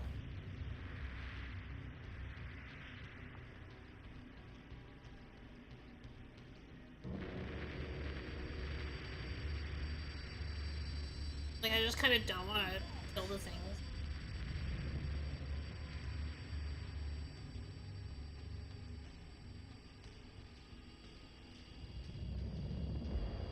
I go against my gut, though, and kill them. No, you know what? Fuck you, Rohitra. No. You're on your own. I'm gonna call my commander. Fine, suit yourself. Just don't disturb me.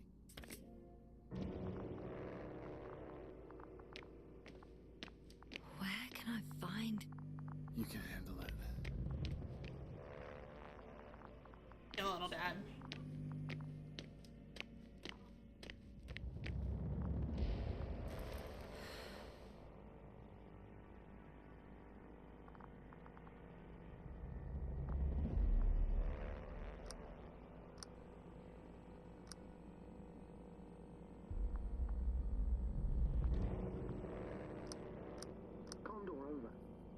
Astrogator Novik speaking.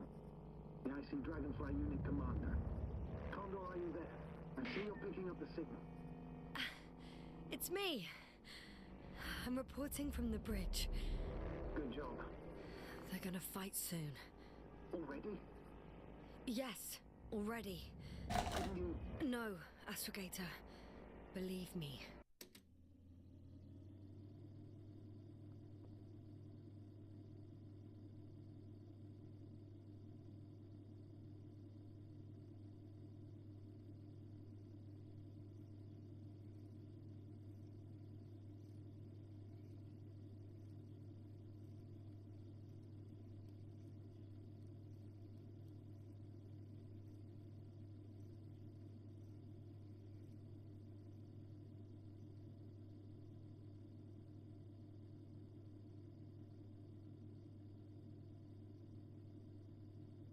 I'm gonna have to play through this again on my own.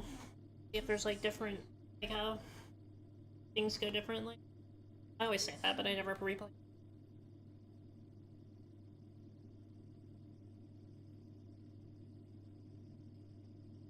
I haven't encountered such a stubborn individual in a very long time. If ever. May I suggest you... Ah! Did you hear that? Yes, yes. It's hard not to. What a fucking mess. I must check on him. Copy that. Awaiting contact.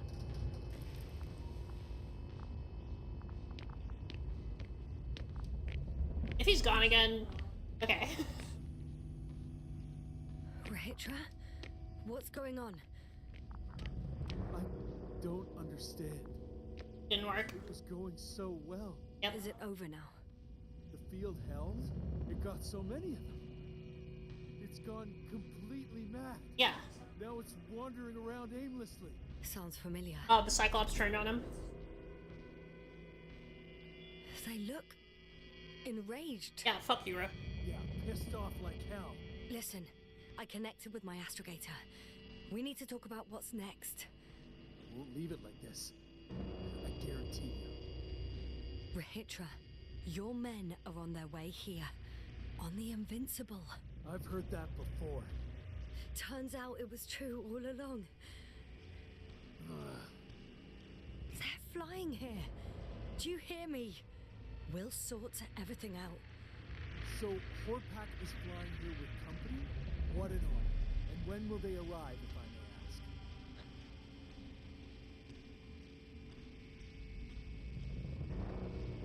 I could just lie to him. They'll be here soon. Well, he's gonna remember tomorrow. Look, we'll come back to that later, Rahitra. Just have some patience, okay? For once. I'm going back to the radio. I'll see you in a moment.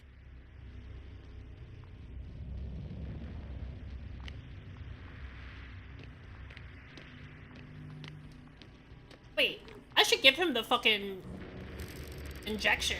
Just knock him out. Wait, I should have done that before. I don't know how to even access it though. Knocked him out cold. I'm back. The fight is over. Well, I think I know the outcome. I'm registering increased activity from the cloud. Yes. A complete fiasco. This was to be expected. You didn't expect the attack to succeed, did you?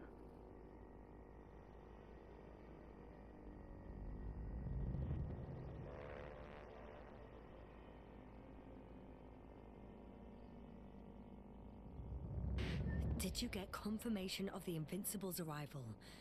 Yes, they're very close. When will they get here? Soon. Could you be a bit more Oh specific? no, he's not lying, is he? Yasna, I have the impression you're the one in a rush now. I don't know exactly. A few days tops. Can I talk to him now? With Rahitra?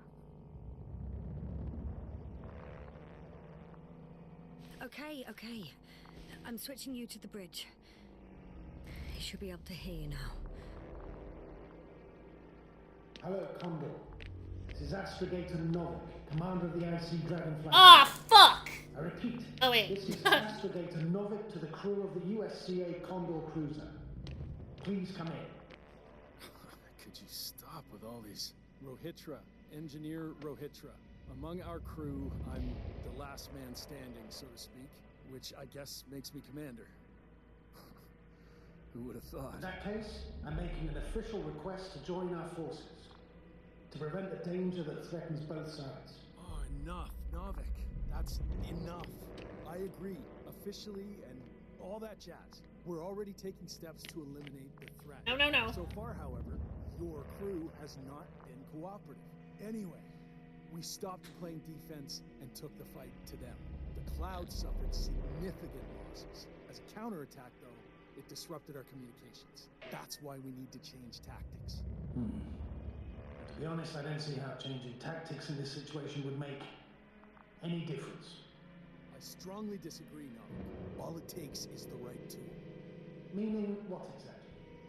Let me remind you that we're dealing with a dispersed entity whose technological prowess is still unknown. And it has so far destabilized every machine sent its way. Even the most specialized ones. That's why I'll keep it simple this time. No electro brains, no memory. Gonna nuke it. Pure energy. Fuck. He is gonna nuke it. Please, just tell me straight. What are you up to? I'm arming the charges. Oh no. No! No, man, he's nuking it. He's going all the way. Yep. What? Rahitra? Are you serious? Damn right. I won't leave all this unresolved. How many warheads do you have? 54. Jesus. 30 kilos to 100 megatons. Oh. That's quite an arsenal. Over the top, I'd say. We really do have enough power. That's an understatement, Doctor. An amount of energy could rip the planet to pieces. I'm not an idiot. I won't send everything at once. I'm preparing 8 smaller warheads to start with. And then? We'll see. Are you sure this is a good idea, Rahitra? Dude, fucking inject him! Just fucking inject him! What the hell? I feel like I'm like missing a command because I would be popping that out right now. Knocking him out. I know how it must look to you. A hot-headed guy from the Alliance who wants to use nukes. But put yourself in my shoes. I have 24 hours tops of complete situational awareness. I'm taking action here and now based on my best judgment. I don't know what will happen later. Where will I wake up? In what conditions? Okay, I'm gonna... So I'm going to avenge my people before that happens. And ensure the safety Nope, knock him out, knock him out. They all deserve better than this. I know you understand. You like me. You would do anything for your crew.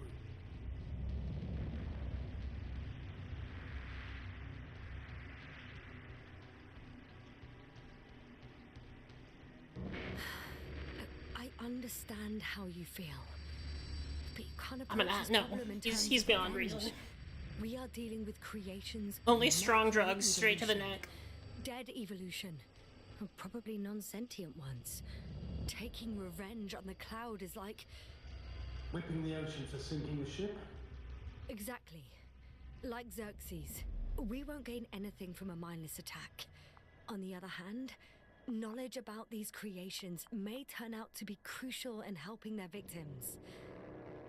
In helping you, Rahitra. My memory, you could... It's possible. Well, thank you. What for? I haven't done No. It reminded me of my mom. But as long as the cloud is a threat to others, my condition comes second. You, Rahitra, are still reasoning as though we were standing face to face with a thinking opponent. What if these beings are not our enemy at all? Oh, good one. Are you forgetting how many of us they've already killed? I will never forget Rahitra.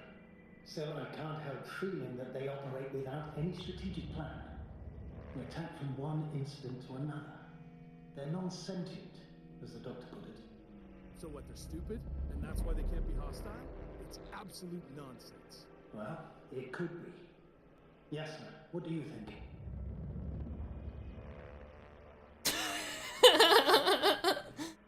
The third one's pretty great. I'm not really feeling that though. They're not stupid or hostile, but rather programmed to react to radio waves, to brain waves. How? They're breaking down communications to thwart the exchange of information. So,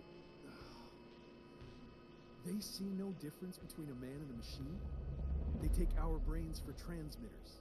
That's why they're attacking us? Exactly. Wait, what species are you talking about? Dr. Yassin found various cases of conflict, lasting for hundreds of thousands of generations.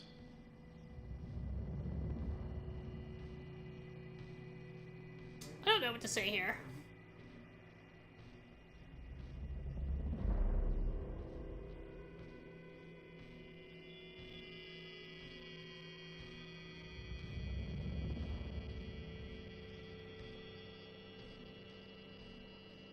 Both living organisms and mechanical creators of the cloud, as well as other products of dead evolution. The list is quite long. Hang on. Creators? Yes. Millions of years ago, someone must have built primordial mechanisms. Machines could have self-built in successive generations, but something must have created them first. I don't buy it. It's like some robot fables. No, Rachel, these are no fables. You've gathered evidence for this. How did these machines even get here? Who built them? Our cyberneticist had a hypothesis before we lost consciousness. About the Lyrans. Yes, that one. Lyrans. It does ring a bell. Wasn't there a book about them? The Cranian's monograph. According to his notes, before the explosion of Zeta Lyra, the sixth planet of the system was inhabited by intelligent beings. Let's say their scout ship landed here and that a disaster occurred. Some kind of reactor explosion, chain reaction. Suffice to say, the wreckage that landed on Regis 3 had no living beings on board. Only the machine survived. And then what? They started bashing in each other's tin heads? Doesn't make much sense to me. Machines don't have emotions. They don't argue. First things first. Millions of years ago, some highly advanced race sent machines to Regis 3. And these were specialized homeostatic mechanisms, left with no one to command them. As an engineer, you know well how it is. A robot does what it needs to do, whether it serves someone or not. At first, they probably just repaired themselves, or built a home for their dead masters. Until something forced them to change. Exactly. Certain types of predator eat anything that moves. So I'm betting they were attacked by local fauna. The key was that these machines had the ability to produce others as needed. To combat, say, flying reptiles, they started producing flying machines. That still doesn't explain why they started fighting among themselves. Since they already defeated the living organisms, why keep producing themselves? It makes no sense. What's a guiding principle of a homeostat? I don't... That was a rhetorical question. It's all about survival in changing conditions, even the harshest ones. Further forms of necroevolution were no longer threatened by the local fauna, but they had to find sources of energy and materials from which they could produce replacement parts and offspring. Originally, their descendants were undoubtedly powered by radiant radiation, but on Regis... This is somehow more frightening than Horizon's premise. Horizon, the game series. Familiar. When the energy runs out, you have to wheel and deal. Yes, the default source wasn't available anywhere, so they had to look for an alternative. There was a severe energy crisis and a conflict among the machines. Simply put, they fought to survive, exist. That's what evolution is all about selection. Wait, Doctor. We've established that these beings are mindless. You don't need a mind for natural selection to work. Shouldn't the organisms with the most developed nervous systems win No. the game of evolution? In this case, instead of a nervous system... No, that's not how it there's works. some kind of electrical one, but the principle remains the same. Not exactly. If humans wipe everybody out and then, like, the last human gets eaten by, like, some fucking mindless super bug, then that bug won the game of evolution, if you want to call it winning. Exactly, sir. The most advanced of the mechanisms that landed here derived energy from their own radioactive resources.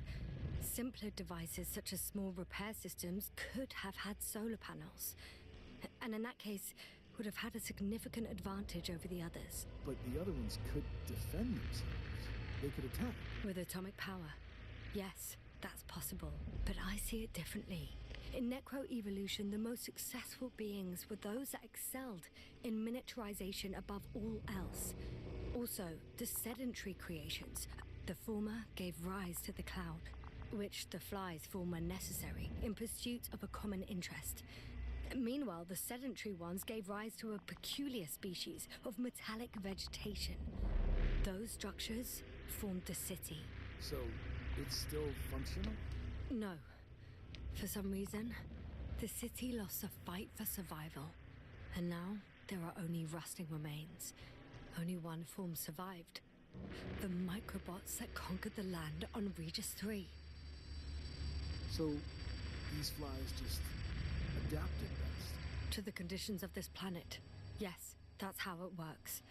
So, to summarize... Kill them. The alien race sent advanced robots... Yeah, so he's gonna say it's a weapon. Local dinosaur-like monsters tried to eat them, so the robots produced other robots. I don't agree with, but I can see how somebody would just arrive at that conclusion. They fell victim to their own overproduction. After a number of iterations and wars for resources, they spat out the murderous cloud, which took over the planet. Indeed. To put it simply... Now I'm gonna kill them. For me, the matter is perfectly clear. Makes no sense to bomb these creatures. I'll even say it's a greater danger to us than to them.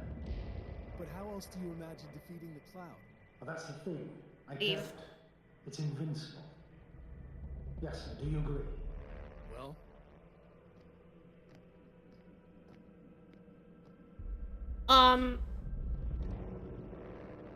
X is the right answer, but triangle is the answer.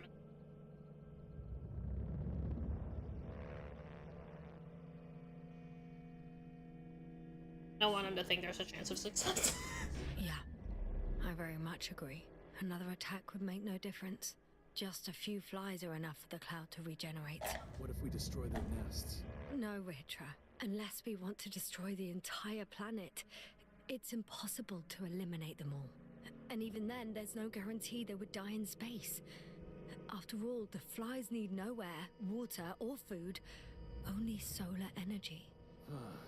But what else could we do, if not attack? Yeah.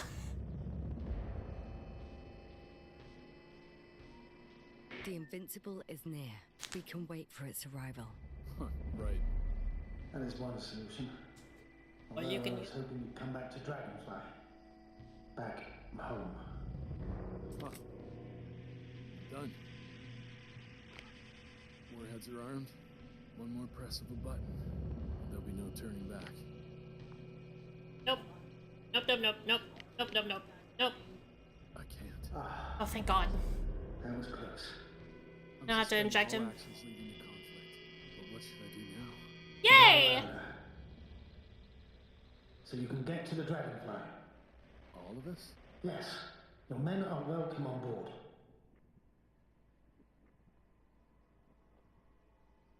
I'm going back. And you, Rahitra? Are you flying with us? You actually mean it? Damn. Thank you. But I can't leave. I have to tell them about the cloud, necroevolution, this whole mess. But you... I can handle it, yes. But I want to stay. Take the stimulants and hold out until they arrive. I'll stay with you. Whatever it takes to stay awake. The fuck? Maybe I can write it all down.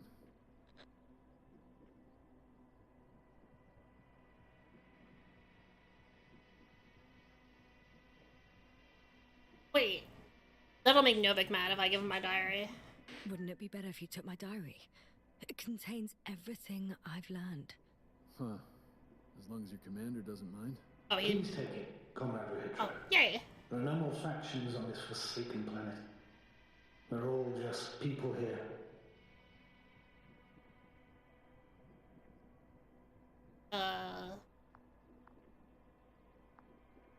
Thank you for this and for everything else. I'm glad I didn't have to drug you. What I assume happens if you don't convince him. But there's still a matter of access to the landing pad on the bow. Novik, how do you know about our landing pad? Well, you know what they say? Keep your friends close and your enemies closer. Astrogator likes big ships. Right. Anyway, someone has to break the force field and open the dome. The field automatically deactivates when the dome is open. It's the same switch on the control station. All right. Sounds simple enough.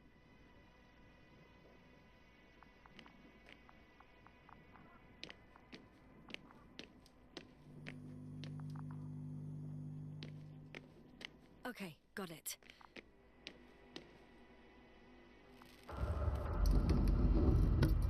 Everything's ready, Astrogator. Copy that. Hopper is on its way.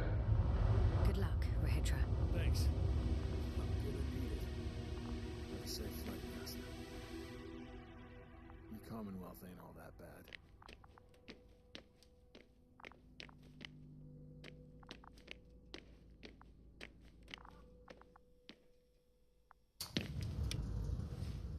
Definitely a little upset that I stay with him.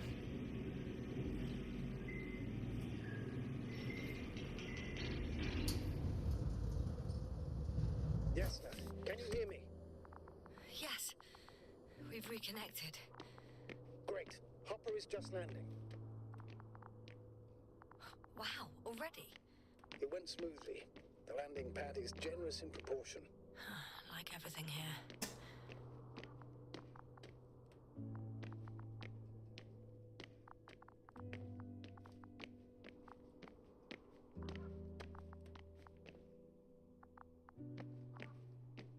Is that it? Is that the end?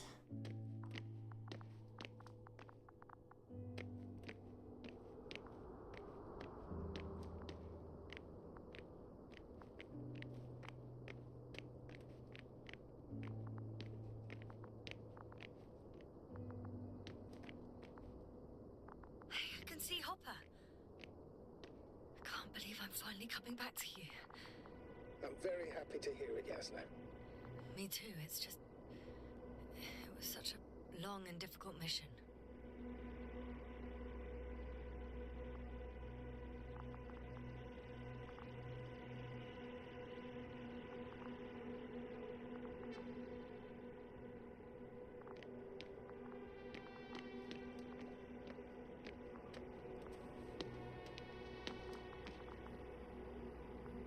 Are you ready? I'll just close the hatch and... Oh.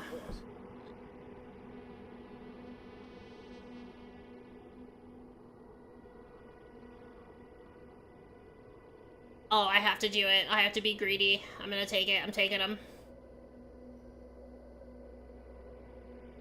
Damn, my hubris.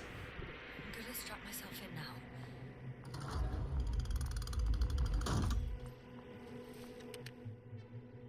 Ready. Copy that. Hopper is taking off in 3, 2, 1.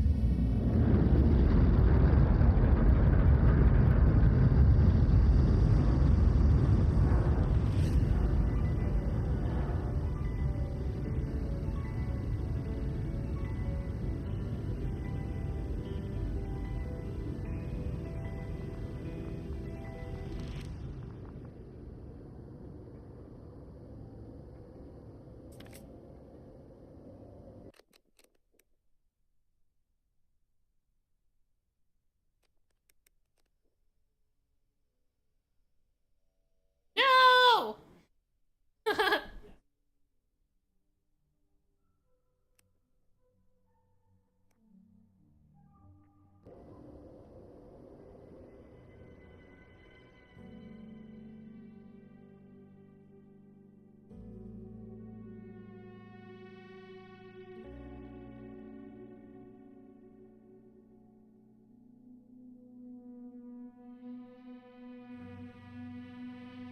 That was cool.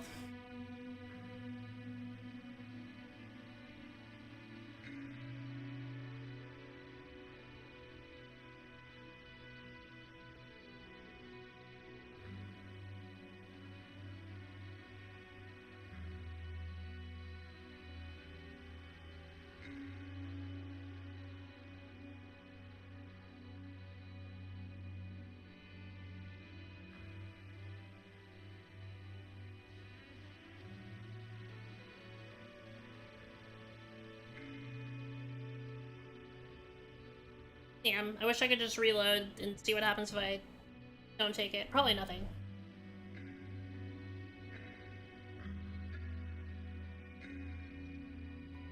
Okay, we're done.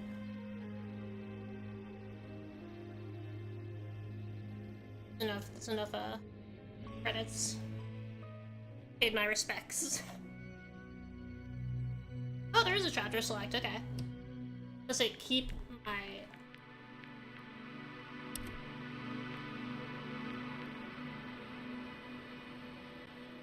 Like my decision? I don't know how it works.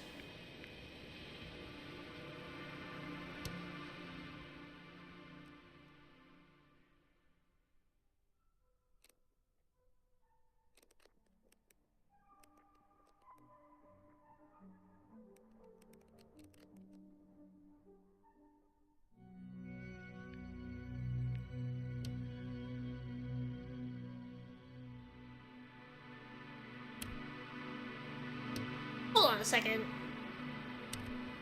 There's no manual save in this. Not crazy.